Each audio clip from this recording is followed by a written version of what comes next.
அனைவருக்கும் அஸ்ஸலாமு அலைக்கும் வரஹ்மத்துல்லாஹி வபரகாத்துஹு. அனைவருக்கும் வணக்கம், குட் ஈவினிங்.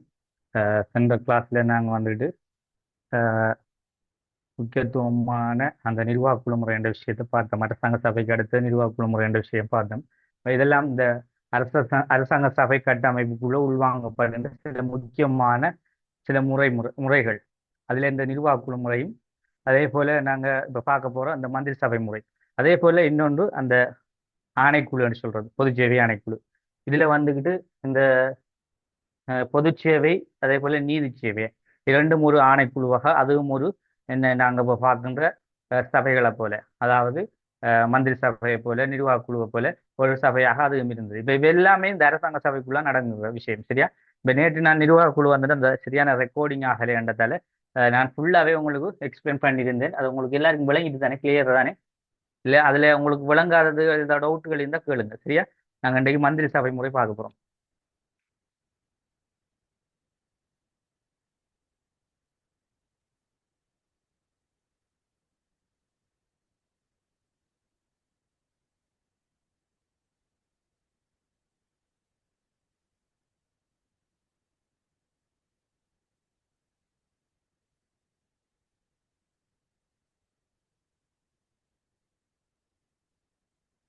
ரைட், மூன்று பேர்களை உங்களுக்கு போட்டு இன்னும் இருக்குது ரெண்டு மூணு பேர்.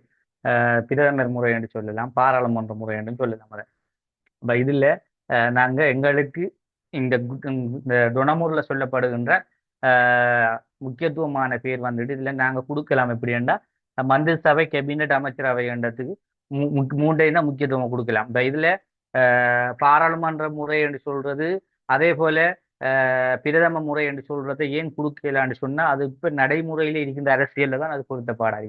ஏன்னா இதுல வந்துட்டு இந்த பிரதமர் அரசியல் பிரதமர் முறை எல்லாம் இதுல இல்லை. இப்ப டொனமுர் வந்துட்டு ஒரு ஆரம்பமாக உருவாக்கப்பட்டதால இந்த மூன்றும் நாங்க முக்கியமான ஒரு முன்மொழிவா கொடுக்கோம், சரியா? இப்ப ஏனைய பேர்கள் இருக்கு. இப்ப நாங்க பொதுவா வந்துட்டு மந்திரி சபை, கேபினெட், அமைச்சரவை என்று சொல்லக்குள்ள, பாராளுமன்ற முறை என்று சொல்லக்குள்ள நாங்க பொதுவா அதை நாங்க கொடுக்கலாம். அதே போல பிரதம முறையும் கொடுக்கலாம். ஆனா இப்ப நாங்க டொனமுருல இருந்து பார்க்கல, இந்த மந்திரி சபை, கேபினெட், அமைச்சரவை மூன்றும் பொருத்தப்பாடா இருக்கு, சரியா? ரைட், இந்த அடிப்படையில நாங்க இன்றைக்கு பார்க்க போறோம் இந்த மந்திரி சபை. இப்ப நாங்க நிர்வாக குழு முறை எல்லாம் கிளியர் தானே? இதுல டவுட்டுகள் ஏதாவது இருக்கா? நிர்வாக குழு முறையில டவுட் இருந்தா கேளுங்க. கிளியர் தானே? சரி, இப்ப நாங்க இந்த மந்திரி சபையை பார்ப்போம். மந்திரி சபைன்றா சாதாரணமா நாங்க சொல்லலாம் ஒரு ஒரு நாட்டினுடைய ஒரு முக்கியமான ஒரு பகுதி. எப்படின்னா எங்கட இப்ப அரசியல நாங்க தற்போதைய அரசியலை பார்த்தோம்னா, எங்கட நாட்டினுடைய கிட்டத்தட்ட ஒரு ஒரு 20 தொடக்கம் 30 வகையான அஹ், பதவிகள் அல்லது அதிகாரங்கள். இப்ப இதுல நாங்க ஒரு 20 30 வரையானக்குள்ள அதுல நிறைய சொல்லலாம். உள்ளூராட்சி இருக்கும் இப்ப நடைமுறையில. உள்ளூராட்சி, கல்வியை சொல்லலாம், சுகாதாரம், போக்குவரத்து, மின்சாரம், நீர் வளங்கள், இப்படி வந்து தொடர்ந்து கூடுதலா போகும். பெரும்பாலும் ஒரு நான் நினைக்கிறேன் அந்த 20க்கும் 30க்கும் மண்ணுக்குள்ள இதுல சில பகுதிகள் இருக்கு. இப்ப பெரிய அதிகாரங்கள் கொண்ட பெரிய பதவிகளும் இருக்கு, ஒரு சில குறுகிய பதவிகளும் இருக்கு. இப்ப உதாரணமாக போக்குவரத்து என்று சொல்லக்குள்ள, போக்குவரத்து நாங்க பஸ் போக்குவரத்து டிப்போ அதுகளை சொல்ற மாதிரி தனிப்பட புகையிரதத்தை சொல்லலாம். புகையிரத அமைச்சும் இருக்காது தனிப்பட. அப்ப அதுக்கண்டு தனி டிபார்ட்மெண்ட் இருக்கு. அதே போல வைத்தியசாலைக்கு அதுக்கண்டு ஒரு தனி டிபார்ட்மெண்ட் இருக்கு. அப்ப பொதுவா வந்துக்கிட்டு இங்க நாங்க எல்லாத்திலையும் வந்துட்டு முக்கியத்துவமான சில விடயங்களை நாங்க பார்க்கலாம், சரியா? அந்த அப்ப அடிப்படையில தான் இந்த மந்திரி சபை என்பது இப்ப நாங்க நடைமுறையில் இருக்கின்ற ஒரு பகுதியைத்தான் நாங்க இங்கேயும் பார்க்கோம். இப்ப இங்க நாங்க இப்ப நடைமுறையில் இருக்கின்ற, அதாவது அமைச்சரவை என்று சொல்ற விஷயத்துக்கு ஒரு அடித்தளம் தான் அந்த டொனமூர். இப்ப இந்த டொனமூர்ல வந்துகிட்டு ஆரம்பத்துல நாங்க பார்க்க வந்துட்டு கிட்டத்தட்ட 7 பதவி. அப்ப நாங்க இப்ப சொல்ற மாதிரி ஒரு 20 பதவிகளோ 30 பதவிகளோ இல்லைன்னு பொதுவா சொல்ல, நாங்க ஒரு குறைஞ்சது ஒரு 7 பதவி. அதுல ஒன்று உள்ளூராட்சி. உள்ளூராட்சி. அதே போல உள்ளூராட்சி இதுல அலுவல்கள், சும்மா உள்ளூராட்சி மன்றம் அலுவல்கள் என்று சொல்ல, உள்ளூராட்சி என்று சொல்லக்குள்ள உள்ளூராட்சி அலுவல்கள் வரும். அடுத்தது உள்ளூராட்சி சபையை நாங்க சொல்லலாம், உள்ளூராட்சி சபை. அப்ப ரெண்டையும் தான் அது போட்டிருக்கு. அடுத்தது சுகாதாரம், கல்வி, போக்குவரத்து,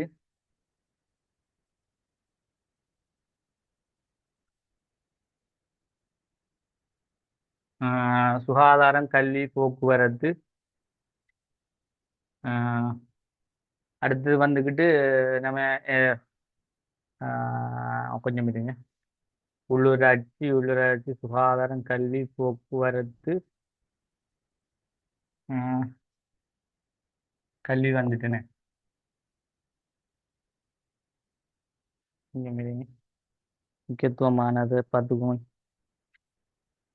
ரைட். சரி, விவசாயம், விவசாயம் வரும். ரைட், அதையும் சேர்த்துக்கலாம். விவசாயம், அதே போல கைத்தொழிலும் வருது. இப்ப இந்த வேலையுமே நாங்க இடத்த எழுதுறோம்டா, இந்த மந்திரி சபையும் வந்துட்டு நாங்க ஏற்கனவே பார்த்த நிர்வாக குழு முறையோட தொடர்பாரிக்கு எப்படி இதுக்குள்ள தொடர் கொண்டு வரப்போகுதுண்டா பாருங்க. இந்த உள்ளூராட்சி அலுவல்கள், உள்ளூராட்சி சபை, உள்ளூராட்சி அலுவல்கள் என்று சொல்லப்போ உள்ளூராட்சியில உள்ள பிரதேச சபைகள் இருக்குதானே. அப்ப அதனூடாக அதுல நடத்துற சில விடயங்கள். அதே போல உள்ளூராட்சி சபையாண்டா பிரதேச சபைகள்ல முக்கியத்துவமாக கொடுக்கப்படுகின்ற அதிகாரங்கள். அப்ப உள்ளூராட்சி அலுவலகனுக்குள்ள கிராமங்களூடாக நடக்கின்ற சிறு சிறு விடயங்கள். அப்ப ரெண்டு விஷயத்தை முக்கியத்துவப்படுத்தி அங்க சொல்லப்படுது. சரியா? அப்ப அதுல உள்ளூராட்சி அலுவலர்கள், உள்ளூராட்சி சபை, அதே போல சுகாதாரம், கல்வி, போக்குவரத்து, விவசாயம், அதே போல கைத்தொழில், இந்த ஏழு. இப்ப இதெல்லாம் வந்துட்டு முக்கியத்துவமான காரணம் என்னண்டா, இதுல வந்துட்டு நிர்வாக குழுவில இதுல தலைவர்களாக தேர்ந்தெடுக்கப்படுவாங்க. இப்ப அவங்களை அடிப்படையாக கொண்டுதான் இங்க தீர்மானிக்கப்பட போகுது. சரியா?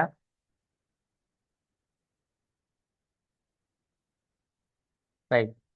இப்ப இதுல இந்த 7 நிர்வாக குழுவில நாங்க ஏற்கனவே பார்த்தோம். இந்த 7 பேர் வந்துட்டு என்ன செய்யறாங்க, நிர்வாக குழுவில அவங்க 7 பேர் வந்துட்டு குழுக்களாக, அதாவது 7 குழுக்களாக 6க்கும் 9க்கும் குறையாம என்ன செய்யறாங்க, குழுக்களாக வந்துகிட்டு அவங்கள உருவாக்கி அந்த குழுக்கள்ல வந்துகிட்ட எண்ணிக்கையை தீர்மானிக்கிறது யாருன்னு பார்த்தா தேசாதிபதி.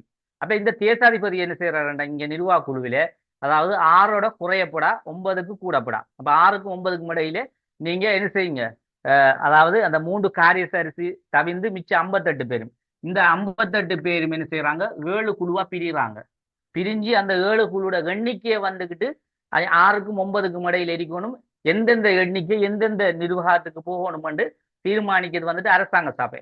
அப்ப அவங்க சொல்லுவாங்க, இப்ப கல்விக்கு எத்தனை எண்ணிக்கையில் உள்ளாக்கள் நிர்வாக குழுவில் இருக்கலாம்னு சொல்லுவாங்க. அப்ப அந்த எண்ணிக்கையின் அடிப்படையில் அந்த எண்ணிக்கையில உள்ளவர்கள் ஒரு மறைமுக வாக்கெடுப்புல ஒரு ஆளை என்ன செய்வாங்க, பரிந்துரைப்பாங்க. இப்ப உதாரணமா கல்விக்கு வேண்ட சொன்னா, இல்ல விவசாயத்துக்கு வேண்டா, அதுக்கு ஒரு ஆளை பரிந்துரை செய்வாங்க. அந்த அடிப்படையில் ஒரு ஆள் தலைவராக வருவார். இங்க தேர்வு செய்யப்படுகின்ற இந்த 7 தலைவர்களும் அதனோட சேர்த்து 3 காரியதரிசிகளும். இந்த தொடர்புக்காக தான் நான் இந்த நிர்வாக குழு முறை நேற்று படிச்சதையும் திரும்ப உங்களுக்கு விளங்கப்படுத்துறேன். ஏன்னா இதுக்குள்ள சின்ன ஒரு தொடர் கொண்டிருக்கு. அப்ப இந்த தலைவர்கள் 7 பேரும் 3 காரியதரிசி, இவங்க 3 பேரும் இந்த 7 காரியதரிசிகளும். அப்ப மொத்தமாக வந்துட்டு இங்க மொத்தம் எத்தனை டொனமுள்ள பதவிகள், வெற்றிடங்கள், இலாகக்கள் இருந்துக்கின்றா, மொத்தம் இதுல 7 பதவிகள். அங்கால வந்துகிட்டு 3, அது 3 ஒன்று நிதி தொடர்பாக, அதே போல சட்டம் தொடர்பானது ஒன்று, அந்த பிரதம ஃபுல்லா, அதாவது கொமனான விஷயங்களை பொது சேவைகளை நிர்வகிக்கிறது. அப்ப இதுல இவங்க 3 பேரும் சேர்ந்து, இந்த 7 பேரும் சேர்ந்து மொத்தமாக 10 பேரும் சேர்ந்துதான் அமைச்சரவையே என்ன செஞ்சாங்க, கொண்டு நடாத்தினாங்க. இப்ப இவங்களூடாக நடத்தப்படுகிறது அந்த அமைச்சரவை. இப்ப இந்த அமைச்சரவை கூடுறது, கலைகிறது, இதுல பதவி காலம் எல்லாம் நாங்க இனி தொடர்ந்து பார்க்க போறோம். அப்ப அமைச்சரவை பொதுவாக ஒரு 5 வருடத்துக்கு இருக்கும். அப்ப இதுல வந்துகிட்டு இவங்க 10 பேரை கொண்டுதான் இந்த அமைச்சரவை என்ன செய்யும், கொண்டு நடாத்தப்படும். இவங்களோட தலைமையில தான், அதாவது இந்த பதவிகள், செயற்பாடுகள், இந்த நிர்வாக நடவடிக்கைகள் தொடர்ந்து பேணப்படும். அப்ப நிர்வாக குழு என்பது அது வேறொரு சைட். அது வந்துட்டு அந்த நிர்வாக குழு உறுப்பினர்களை கொண்டு செயற்படக்கூடியது. அதுல இவங்க தலைமை தாங்குவாங்க. இந்த தலைவர்கள் திரும்ப அமைச்சரவையிலையும் உள்வாங்கப்படுவாங்க. இதான் இதுக்குள்ள உள்ள ஒரு தொடர்பு உண்டு. சரியா? இந்த தொடர்பு அடிப்படையில நீங்க இதை விளங்கிக் கொள்ளலாம். இப்ப பாப்போம் நாங்க இந்த மந்திரி சபை என்ன, அதாவது இங்க சொல்லப்பட அமைச்சரவை, இதுல நாங்க சில கட்டமைப்பு முறைகளை நாங்க பார்க்க வேண்டியது. இப்ப இலங்கையில வந்துகிட்டு சொல்ற அடிப்படையில இலங்கையில இந்த அதிகாரங்களை வந்துகிட்டு ஒரு பிரிக்கணுமன்றதுக்காக, அப்ப இந்த அதிகாரத்தை பிரிச்சு ஒவ்வொரு பகுதி பகுதியா கொடுத்து தான் என்ன செய்யலாம், நிர்வாகம் செய்யலாம். இப்ப தனிய தேசாதிபதி தலைவர், அந்த தலைவர் தேசாதிபதி மட்டும் இருந்து ஒரு நாட்டை நிர்வகிக்கலாமா?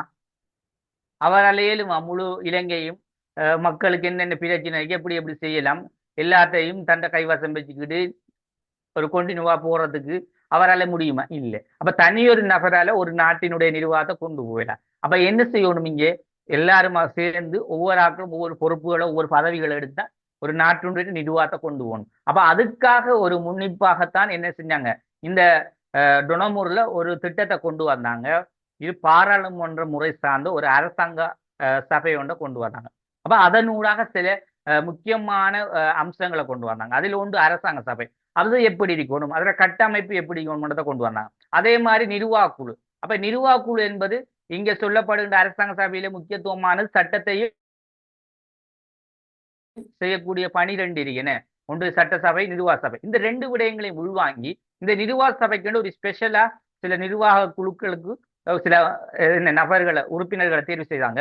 அதன் ஊடாகத்தான் என்ன செய்யறாங்க, இந்த நிர்வாக செயற்பாடை கொண்டு செயற்பட்டாங்க. அப்ப அந்த அடிப்படையில் தான் இங்க நிர்வாக குழுவோட செயற்பாடு என்ற விஷயம் முக்கியத்துவமாக இருக்கு. அப்ப இதன் அடிப்படையில நாங்க நிர்வாக குழுவை பற்றி நாங்க ஏற்கனவே போன வகுப்பில பார்த்துருந்தோம். அப்ப அதனுடைய தொடர்பான விஷயம்தான் இங்கே நாங்க பார்க்கிறோம் இந்த மந்திரி சபை. அப்ப மந்திரி சபை வந்துட்டு இது எப்படி தீர்மானிக்கப்படுகின்றா, அந்த நிர்வாக குழுவிலே இருந்து தலைவர்களாக தேர்ந்தெடுக்கப்பட்ட 7 பேரையும் கொண்டு 3 காரியதேசம் கொண்டு இந்த மந்திரி சபை கட்டமைப்பு உருவாக்கப்படுது. சரியா? முதலாவது விஷயம். அப்ப இதுல நாங்க எங்களை நோட்ஸ் கொஞ்சம் பாருங்க. இலங்கையில் நிர்வாக அதிகாரங்களை 10ஆக வகைப்படுத்தி அதில் 7 வகையான அதிகாரங்கள் இலங்கையர்களுக்கும், எஞ்சிய 3 அதிகாரங்கள் பிரித்தானிய அரசினால் நியமிக்கப்பட்ட காரியதரிசிக்கு ஒப்படைக்கப்படும். இப்ப இதுல நான் முக்கியமான ஒரு விஷயத்தை சொல்லிக்கணும். இப்ப இந்த 7 அதிகாரங்கள் இலங்கை சார்பானவர்கள். ஏன் அவங்க அங்க 58 பேரும் நாங்க பார்த்தோம் என்ன, அதாவது தேர்தல் மூலமாக தெரிவு செய்தவர்கள் தான் கூடுதலா. இப்ப நாங்க இதுலயும் கூட உங்களுக்கு தெரிஞ்சிருக்கும், இதுல நியமனம் ஒரு 8 பேர் இருக்காங்க. அப்ப இந்த நியமனம் 8 பேரும் வந்துகிட்டு தேசாதிபதியால நியமிக்கப்படுது. அப்ப அவங்க தேர்தலில் வரல, இருந்தாலும் அவங்களையும் இதுல உள்வாங்கினாங்க. சரியா? அதுல கூடுதல சிறுபான்மை மக்களும் இருந்தாங்க. அப்ப மக்கள் சார்பானவர்களையும் உள்வாங்கணும்ன்றதுக்கு அதையும் கொண்டு வந்து எல்லாமே சேர்த்து அந்த 58 பேருக்குள்ளதான் இந்த செயற்பாடுகள் நடந்து கொண்டது. அப்ப இதை நாங்க முழுமையா விளங்கணும். எப்படின்னா, இந்த பிரித்தானிய அரசினால வந்துகிட்டு இலங்கையில இருந்த அந்த அதிகாரங்கள் 10 அதிகாரங்கள், அந்த 10 அதிகாரங்கள்ல 7 அதிகாரங்கள் இலங்கை சார்பானவர்களுக்கு, 3 அதிகாரங்கள் அந்த ஐரோப்பிய சார்பான அந்த 3 காரியதரிசிகளுக்குமாக என்ன செய்யுது, பிரித்து கொடுக்கப்படுது. இந்த அடிப்படையில தான் இங்க மந்திரி சபை கட்டமைப்பு உருவாக்கப்பட்டது. சரியா? அப்ப இதுல 7 பேர் இலங்கை சார்பானவர்கள், 3 பேர் நாங்க பார்க்கிற பிரித்தானிய சார்பானவர்கள். இப்ப இந்த அடிப்படையில இதுல தலைவர் ஒன்று வேணும் என்ன. இப்ப பாருங்க, இந்த எங்கட நோட்ஸை கொஞ்சம் பாருங்க. இதுல காரியதரிசியத்தான் தலைவரை வைக்காங்க. அப்ப எப்படின்னா அவங்களோட மெயின் உங்களுக்கு தெரிஞ்சுக்க, பிரித்தானியர் வந்துட்டு அவங்களோட ஆக்கள் தான் மெயின் பண்ணுவாங்க. அதால அவங்களோட சார்பான ஒரு ஆளைத்தான் என்ன செஞ்சாங்க. அதுலயும் இந்த பிரதம காரியதரிசி. ஏன் நாங்க பிரதம காரியதரிசி பண்ணா, பிரதம காரியதரிசி தேசாதிபதிக்கு அடுத்தவர் அவர் தான். அதாவது இப்ப நாங்க எங்களை நாட்டு ஜனாதிபதி என்று சொல்றோமே, ஜனாதிபதிக்கு அடுத்தது பிரதமர் என்று சொல்லுவோம், பிரதமருக்கு அடுத்தது சபாநாயகர். இப்படி 3 வெற்றிடங்கள், 3 பதவிகள் எங்களோட நாட்டிலே இருக்கு. சரியா? 3 முக்கியத்துவமான விடயங்கள் இருக்கு. அப்ப இந்த அடிப்படையில இது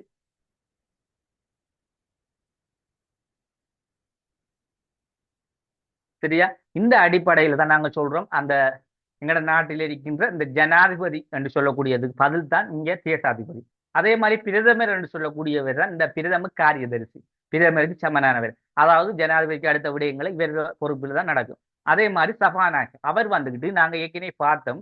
அதாவது இதுல இருக்கின்ற இந்த 58 உறுப்பினர், இந்த 58 நாங்க அந்த தேர்தல் மூலம் தெரிவு செஞ்சாங்களே, 51 58 தேர்தல் மூலம் 50 பேர்.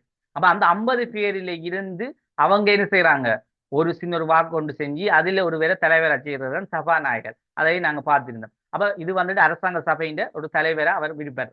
அப்ப அவர் வந்துட்டு தேசாதிபதிகளுக்கு சப்போர்ட் மாதிரி இருந்துகிட்டு தேசாதிபதியோட சில வேலைகளை பாராளுமன்ற கூட்டுற கலைக்கிறது என்ன மாதிரி செய்யறோம்னா அதாவது பாராளுமன்ற ஒழுங்கு என்று சொல்லுவோமே அதே மாதிரி அரசாங்க சபைக்குரிய அந்த ஒழுங்கு நடவடிக்கைகளை அவர் தான் மேற்பார்வை செஞ்சு கொண்டு இருப்பார் அந்த இந்த சபாநாயகர். அப்படி இவ்வாறான ஒரு கட்டமைப்பு வந்து இங்க முறையாக இருந்தது.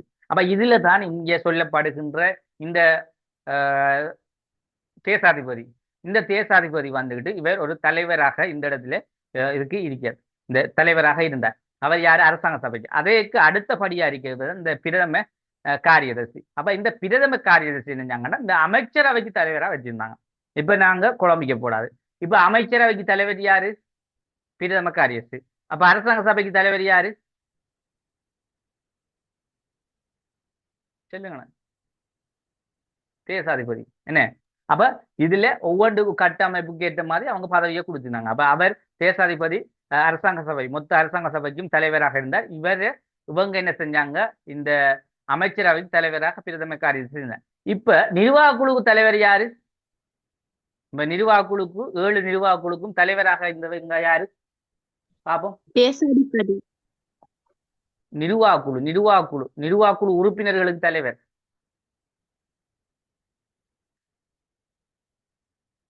அதாவது இந்த 7 பேரும் தான் ஒவ்வொரு நிர்வாக குழுக்கும் தலைவராக இருந்தவர்கள். இப்ப இவங்க எங்க இருந்து வந்திருக்காங்க? இந்த 7 பேருமெண்டா நிர்வாக குழு இருக்குதானே, அதனூடாக அதாவது அவங்களுக்கு மறைமுகமான ஒரு வாக்கொண்டு அளிச்சு அதனூடாக சொல்லுங்க. பிரதம காரியதர்சி. பிரதம காரியதர்சி தலைவராக நீங்க கேள்விய கொஞ்சம் தெளிவா கேளுங்களேன். பிரதம காரியதர்சி எதற்கு தலைவர் என்று கேட்கலா? என்னன்னு சொல்லுங்க பாபு. ரைட். இப்ப பிரதம காரியதர்சி வந்துகிட்டு நல்லா திரும்ப திரும்ப சொல்றேன், நல்லா தெளிவா கேளுங்க. இதுல சரியா இந்த இடம் தான் உங்களுக்கு அடுத்த படிக்கு போக போறது. அப்ப இதுல நீங்க கிளியர் ஆறீங்க. நான் எழுதுறத வச்சு நோட்ஸை கொஞ்சம் பாருங்க.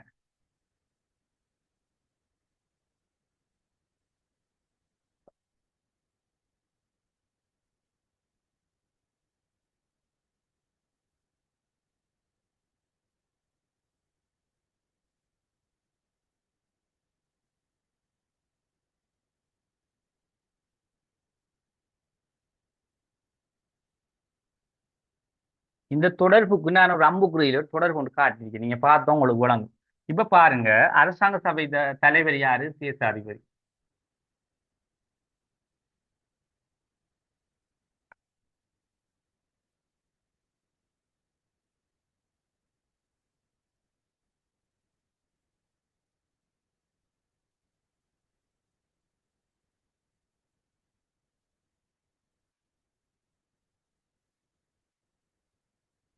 சரியா? ஏன் நான் அமைச்சர்கள் என்று போட்டேன்டா, இதுல தெரிவு செய்யப்படுவங்க இங்க அமைச்சரை வரப்போறாங்க. எங்க மந்திரி சபையில அமைச்சர்கள் வரப்போறாங்க. 7 அமைச்சர்கள். அமைச்சர்ண்டா 7 இலாகா என்று சொல்லக்கூடிய அந்த 7 பதவிகளுக்கும் வரப்போற தலைவர்கள் அவங்கள அமைச்சர்கள் சொல்ற. அந்த அமைச்சர்களும் அதே போல இந்த பிரதம காரியதர்சி ஏனைய 3 காரியதர்சிகள் சேர்ந்துதான் மந்திரி சபையிட கட்டமைப்பை உருவாக்குறாங்க. மந்திரி சபையின் உறுப்பினர்கள் அவங்க. அந்த மந்திரி சபைக்கு உறுப்பினர்கள் தான் பிரதம காரியதர்சி. அரசாங்க சபையில தலைவர் தான் தேசாதிபதி. சரியா? இப்ப ஒட்டுமொத்த நாங்க அரசாங்க சபையண்டா ஒட்டுமொத்த விஷயம் இந்த அரசாங்க சபைக்குள்ள இந்த மந்திரி சபை இருக்கும், நிர்வாக குழு இருக்கும். என்ன இதுக்கெல்லாம் தலைவர் தான் இந்த அரசாங்க சபையின் தலைவர் தேசாதிபதி. சரியா? அந்த கட்டமைப்பில இங்க சொல்லப்படுது. இப்ப நல்ல விளங்கணும், இந்த மந்திரி சபை என்ற விஷயம் எப்படி உருவாக்கப்படுதுண்டா, முதல்ல நிர்வாக குழுவை தெரிவு செய்வாங்க. திரும்ப ஒரு தரம் சொல்றேன், நேற்று சொன்ன எல்லாம் அதான். நிர்வாக குழுவை தெரிவு செய்வாங்க. இந்த நிர்வாக குழுவில 61 பேரில் 3 பேரை கழிச்சா 58 பேர். சரியா? அந்த 3 பேரும் காரியதரிசி. சரியா? 3 பேரும் காரியதரிசி. இந்த 58 பேரை 3 தொடக்கம் 9. அப்ப 3 தொடக்கம் 9ண்டா இந்த 3ல 6 6 தொடக்கம் 9 6க்கு குறையாமலும் 9க்கு கூடாமலும் இந்த எண்ணிக்கைக்குள்ள அது 7 8 அப்படியும் வரலாம். சில வேளை 6ஆவும் இருக்கலாம். இந்த எண்ணிக்கைக்குள்ள உள்ளாக்கள் 7 குழுவா. அப்ப இதுல 7 குழு வரணும். 7 குழுவாக பிரிக்கப்படுது. இந்த 7 குழுவா பிரிக்கப்பட்டு அதுல அந்த 7 குழுவும் என்ன செய்யும்டா இதுல ஒரு ஆளை தலைவரை நியமிக்கணும்ன்றதுக்காக அவங்களுக்குள்ள ஒரு இரகசிய வாக்கெடுப்பு நடக்கும். அப்ப அந்த வாக்கெடுப்பு எடுத்து அவங்க ஃபைனல்லா தேசாதிபதி என்ன செய்வாருண்டா அவர் கேட்பார், என்ன மாதிரி யாரை நீங்க நியமிச்சிருக்கீங்கன்ட்டு. அவங்க என்ன செய்வாங்க, ஒரு ஆளை பேரை பரிந்துரை செய்வாங்க. அப்ப பரிந்துரை செஞ்சா அவரை நியமிக்க போறது இந்த தேசாதிபதி, ஏன் அவர் அரசாங்கத்தின் தலைவர். அப்ப இவங்க நியமிக்காம இல்லாம நிர்வாக குழுவில் இருக்கார்கள், அவிய நியமிக்கல. ஏன் அவிய சொல்லலாம், தலைவர் நாங்க இன்னார்ல தேர்ந்தெடுத்திருக்கோம், இவரை நீங்க எங்கட குழுக்கு தலைவராக நியமிங்க என்று அவங்க பரிந்துரை செய்வாங்க. அதான் இந்த 7 குழுவில் ஒரு தர தலைவராக்குற, ஒவ்வொரு குழுவுக்கும் ஒரு ஆக்களை தலைவராக்குற. அப்ப இந்த 7 குழுவிலேயும் 7 குழுவண்டா அந்த நாங்க ஏற்கனவே சொன்னோமே 7 இலாக 7 பதவி சொன்னோம், வெளிவிட்டன 7 பதவி. அந்த 7 பதவிக்கும் 7 குழுவிலிருந்து ஒவ்வொரு தலைவர் தெரிவு செய்யப்படுவாங்க. அப்ப அந்த தலைவரை வந்து நியமிக்க இந்த தேசாதிபதி நியமிப்பார். அந்த தலைவரை வந்துகிட்டு யாருன்றத முன்மொழிகிற யாருண்டா இந்த குழுவில் இருக்கின்ற உறுப்பினர்கள். அப்ப இந்த அடிப்படையில 7 பேர் தெரிவு செய்யப்படுவாங்க. நிர்வாக குழு, நிர்வாகம், இதுல இருந்து 7 பேர் தெரிவு செய்தது. 7 பேர் தெரிவு, சரியா? 7 பேர் தெரிவு செய்யப்படுறாங்க. இந்த 7 பேரும் தான் என்ன செய்ய போறாங்கண்டா இந்த மந்திரி சபை, இந்த மந்திரி சபைக்கு போறாங்க. இப்ப மந்திரி சபைக்கு வந்துட்டு வெளியால எங்கேயும் தாக்கல் எடுக்கலாமா? எடுக்கலாமா? எடுக்கலாம். ஏன் இருக்க 61 பேர், மொத்த டோட்டல் 61 பேருக்குள்ளதான் இந்த எல்லா வேலைப்பாடையும் பார்க்கணும். அப்ப அதுக்கா என்ன செஞ்சாங்கண்டா இந்த 7 பேர் தெரிவாட்ட அந்த 7 பேரையும் என்ன செஞ்சாங்கண்டா 7 பேருக்கும் 7 பதவி இருக்கு, 7 பதவிக்கு அவங்க தலைவர் இருக்காங்க. அப்ப அந்த 7 பேரையும் கொண்டு வேறையா 3 பதவி இருக்கு. அது வந்துட்டு இந்த பிரதம காரியதர்சி பதவி உண்டு, சட்ட காரியதர்சி பதவி உண்டு, நிதி காரியதர்சி பதவி உண்டு, 3 பதவி இருக்கு. அப்ப அவங்க 3 பேரும் இந்த பிரித்தானியா சார்பான 3 பேர் இருக்காங்க. அவங்க 3 பேரோட இலங்கை சார்பான 7 பதவிகளுக்குரிய அந்த 7 பேரையும் கொண்டு என்ன செய்யறாங்க, இவங்க 7 பேரையும் கொண்டு ஒரு கட்டமைப்பு ஒன்றை உருவாக்குறாங்க. அதான் அமைச்சரவை கட்டமைப்பு, மந்திரி சபை முறை, மந்திரி சபை கட்டமைப்பு. அப்ப மொத்தம் டோட்டல் 10 பேர். இந்த இடத்துல மொத்தம் 10 பேர் உருவாக்கப்படுது. இப்ப நிர்வாக குழுவில மொத்தம் 58 பேர், அதுல 7 தலைவர். எல்லாம் உங்களுக்கு இதுல கிளியரா வழங்கப்படுது.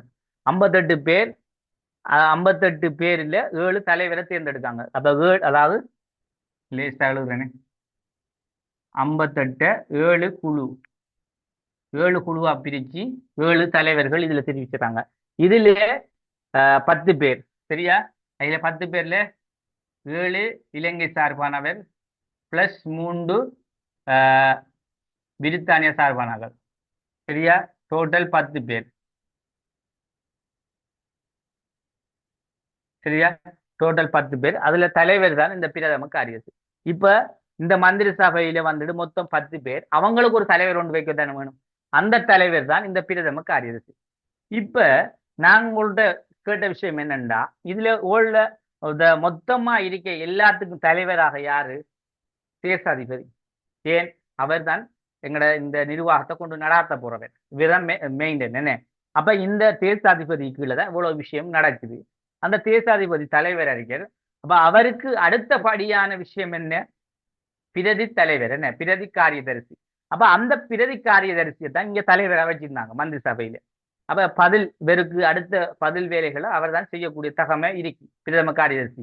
அதால அவரை 2வது ஒரு தலைவராக இருந்தார்.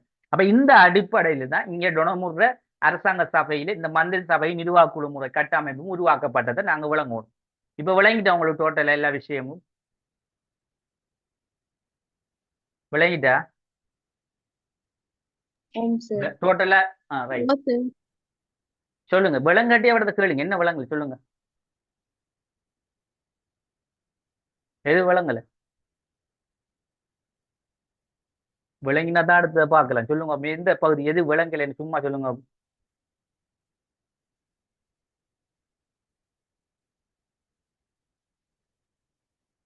விளங்கிட்ட உங்களுக்கு கிளியரா? அப்ப விளங்காட்டி சொல்லுங்க, திரும்ப ஒரு தரம் விளங்கப்படுத்துறேன்.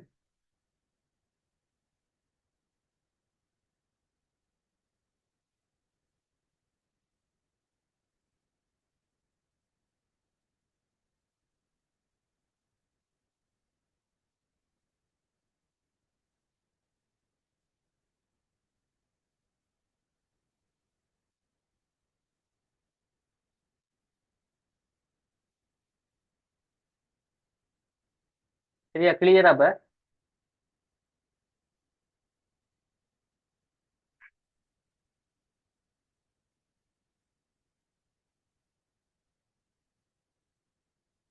சரி. இப்ப இதுல அஹ்,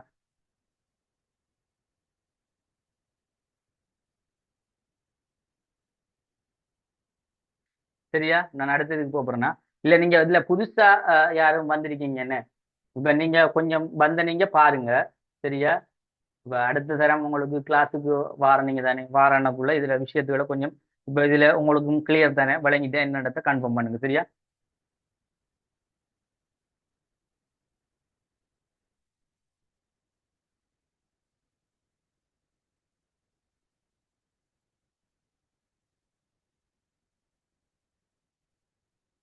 சரி, நாங்க அடுத்தது பார்ப்போம். சரி, அந்த கட்டமைப்பை பார்த்துக்கொள்ளுங்க. நான் தொடர்ந்து இப்ப சொல்றேன். சரியா? ரைட்.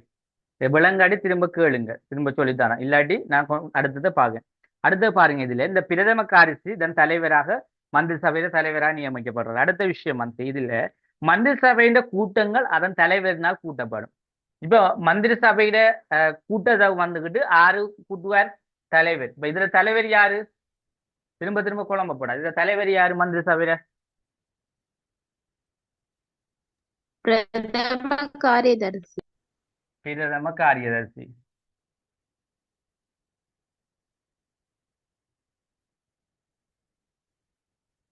அப்ப இவரால தான் அந்த மந்திரி சபை என்ன செய்யறார்? கூட்டப்படுகிறது, கலைக்கப்படுகிறது, எல்லா விஷயம் இவரெல்லாம் உருவாக்கப்படும்.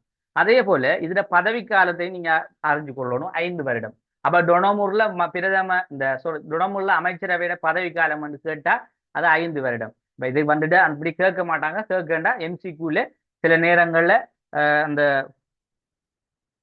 எதுல வருமெண்டா உங்களுக்கு கூடுதலா அந்த எழுத்து கேள்வியில வரலாம். சரியா?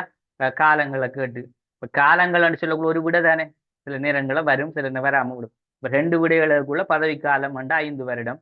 அது கூடுதலா நான் நினைக்கிறேன் எம்சிக்யூல கோட் அடிக்கிறதுல இந்த இப்படி போடுவான். ஆனா உங்களுக்கு எழுத்து கேள்வி என்று சொன்னா அதுல கட்டமைப்பு சம்பந்தமான சில கேள்விகள் போடுவான். அப்ப இதுல எப்படி போடுவான்டா, மந்திரி சபையை வந்துகிட்டு பொதுவா டொனமூர்ல வந்துட்டு மந்திரி சபை வந்துட்டு இதுல முக்கியத்துவமான 2 பகுதி, அதாவது இந்தியா சார்பாக இந்த சாரி இதுல 2 சார்பான பதவிகள்ல வந்தாங்க. அதுல வந்துட்டு இலங்கை சார்பாகவும் அதே போல பிரித்தானிய சார்பாகவும் வந்தார்கள். இதுல அவங்கட அந்த எண்ணிக்கையை கேட்கலாம். இலங்கை சார்பாக எத்தனை பேர், பிரித்தானியா, அப்படியே ஒரு கேள்வியை போடலாம். சரி, அப்படி கேள்விகள் தான் வரும் பெரும்பாலும். இதுல வாரண்டா இதுல எல்லாம் பெருசா கேள்விகள் என்று சொல்ற அளவுக்கு மந்திரி சபையில அவ்வளவுக்கு எடுக்கலாம். சரியா? ஏனென்றா இது வந்துட்டு இந்த ஒரு கிராஃப் சம்பந்தமான விஷயம் தானே. இல்ல கட்டமைப்பு ஒண்ணுக்குள்ள அந்த எண்ணிக்கை மட்டும்தான் பெரும்பாலும் இருக்கு. அப்ப இதுல வந்து பொய்சான விளக்கங்கள் பெருசா இல்லை. அப்ப அதே போல இதுல தொடர்ந்து பாருங்க, அரசாங்க சபை கலைக்கப்பட்டால் மந்திரி சபையும் கலைக்கப்படும். மேலும் அரசாங்க சபை மந்திரி சபை மீது நம்பிக்கை இல்லா தீர்மானம் கொண்டு வந்து நிறைவேற்றுமானால் மந்திரி சபை பதவியிலிருந்து விலக வேண்டும். இப்ப அரசாங்க சபை கலைக்கப்பட்டால் மந்திரி சபையும் கலைக்கப்படும். இந்த பொசிஷன் நல்லா பார்க்கணும் நீங்க. அப்ப அரசாங்க சபை வந்துகிட்டு கலைக்கப்படுது. கலைக்கப்படுகின்ற எப்படி? அரசாங்க சபையோட பதவிக்காலம் 5 வருடம்.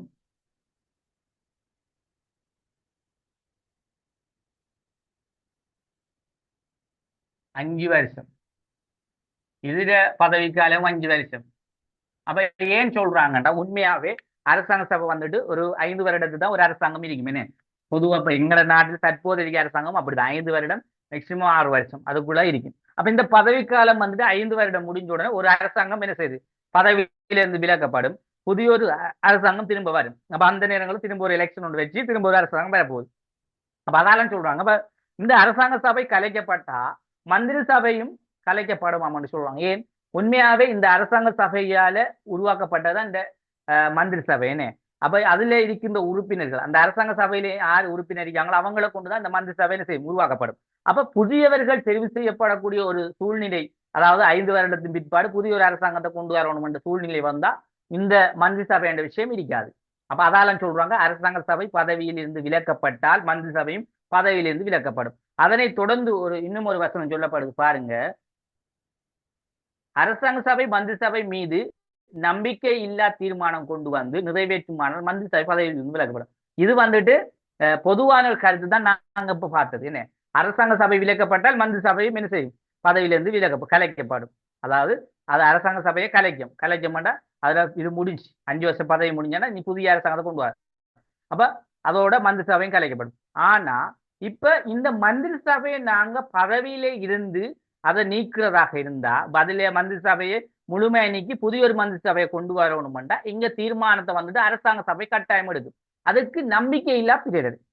நம்பிக்கை இல்லா பிரேரணை என்று சொன்னா என்னன்னா எங்களுக்கு இந்த அரசாங்கத்தின் மேலே அதாவது இந்த மந்திரி சபை மேலே எங்களுக்கு ஒரு திருப்தி இல்லை என்று ஏனைய உறுப்பினர்கள் என்ன செய்வாங்க அதுக்கு சார்பான ஒரு கையொப்பத்தோட ஒரு மனுவை கொடுப்பாங்க. நம்பிக்கையில பிரேரணை.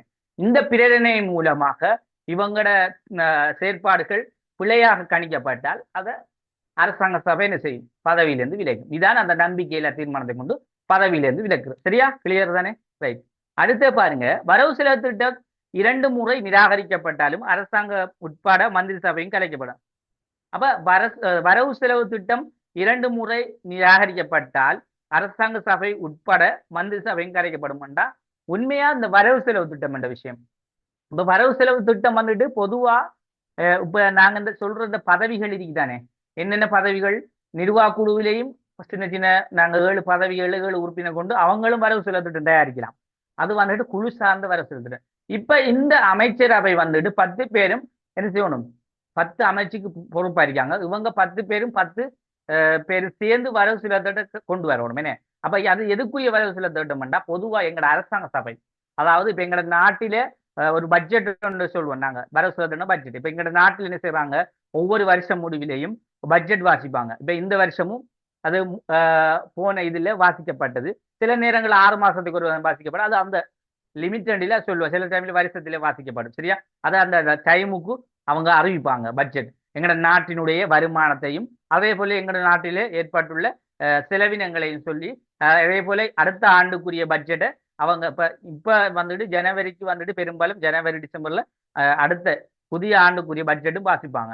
அவை எந்த மாதிரி கொண்டு அப்ப பட்ஜெட் என்பது ஒரு மிக முக்கியம். அப்ப வரவு செலவு திட்டம் இந்த வரவு செலவு திட்டம் என்றது பொதுவா வந்துட்டு அரசாங்க சபையால எல்லாருமா கூடி இதுல இருக்கின்ற அனைத்து உறுப்பினர்களும் சேர்ந்து இங்க நடக்கப்பட்ட 10 பதவிகள்ல இருந்து வார வருமானம் செலவு எல்லாம் சேர்ந்து ஒரு பட்ஜெட் ஒன்று தீர்மானம் பெறும். இந்த பட்ஜெட் தீர்மானம் தான் இங்க வரவு செலவு திட்டம் 2 முறை நிராகரிக்கப்பட்டால் அப்ப இது வந்துட்டு மக்களால ஏற்றுக்கொள்ளப்படலை முதல் தரமும் அதால அதுல ஒரு தோல்வி அடைஞ்சிட்டு 2வது தரமும் வந்துட்டு இந்த பட்ஜெட் தோல்வி அடைஞ்சா 2 முறையும் தோல்வி அடைஞ்சா அரசாங்க சபை உட்பட இந்த மந்திரி சபையும் கலைக்கப்படும்.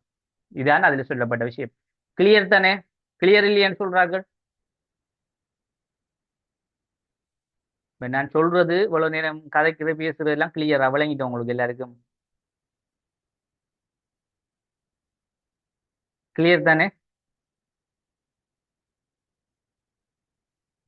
ஓ சார். Right, okay.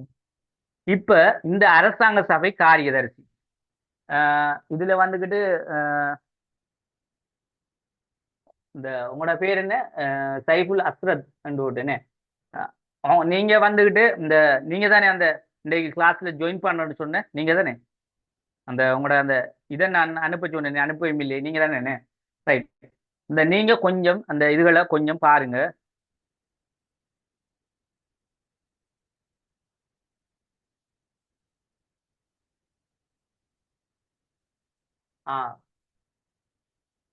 பேர்களை மாத்திருக்கீங்க. சரி, ஓகே.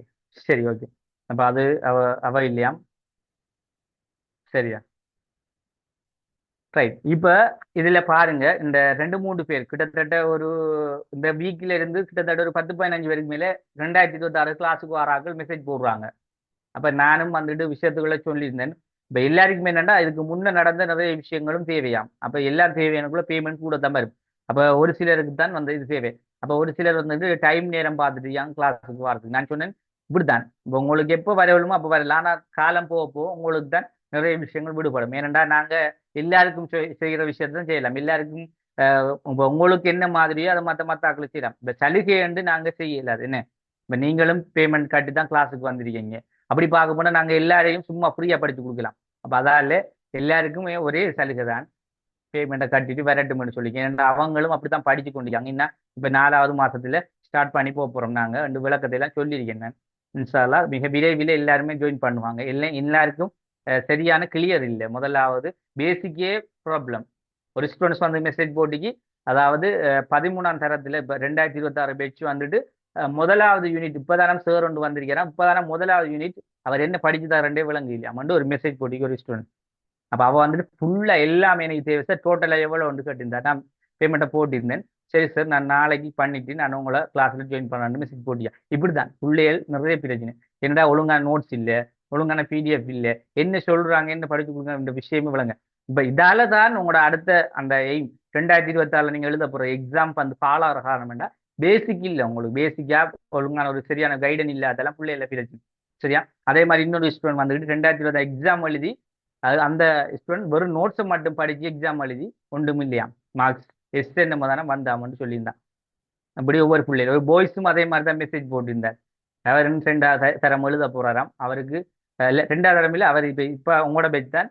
அவர் இந்த மற்ற பாடங்கள் ஒரு அளவு பிரச்சனையா பொலிட்டிக்கல் எழுதுறாராம் 40 45 அந்த இதுக்குள்ளான மார்க்ஸ் வருதாம். எப்படி எழுதினாலும் எனக்கு மார்க்ஸே வருது இல்லை சார். என்ன படித்தாரதும் அங்கே சொல்லித்தார நோட்ஸும் இல்லை, விளங்குதும் இல்லை, அப்படி இருக்கு. அப்போ அது என்னண்டா சில விஷயங்கள் நாங்கள் படிக்கணும்னா பூரணமான நோட்ஸ் வேணும், பூரணமான விளக்கம் விளங்கணும். இப்போ உங்களுக்கு விளங்கிட்டு தானே, விளங்காடி சொல்லுங்க. எந்த மர விளங்கப்படுத்த இல்லாது கிளியர் தானே இது நான் சொன்ன விஷயம். அதாவது இந்த மந்திரி சபையில கட்டமைப்பு விஷயங்கள் கிளியர் தானே, எல்லாரும் கிளியர் தானே?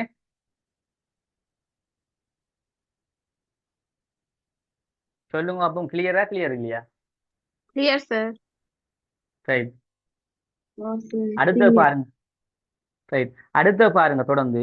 இப்ப மந்திரி சபைக்கு சில அதிகாரங்களும் கடமைகளும் இருக்கு. இப்ப நாங்க நிர்வாக குழுக்கு வந்துட்டு கொடுக்கப்பட்ட அதிகாரம் பணி என்று பார்த்த மாதிரி இங்கேயும் மந்திரி சபைக்கு சில அதிகாரங்களும் பணிகளும் இருக்கு. இப்ப மந்திரி சபை வந்துகிட்டு தான் நினைச்ச மாதிரி சில விஷயங்களை செய்யலாம்னு பார்த்தா இல்லை. ஏனென்றா இங்க தலைவர் ஒரு ஆள் இருக்கிறார்.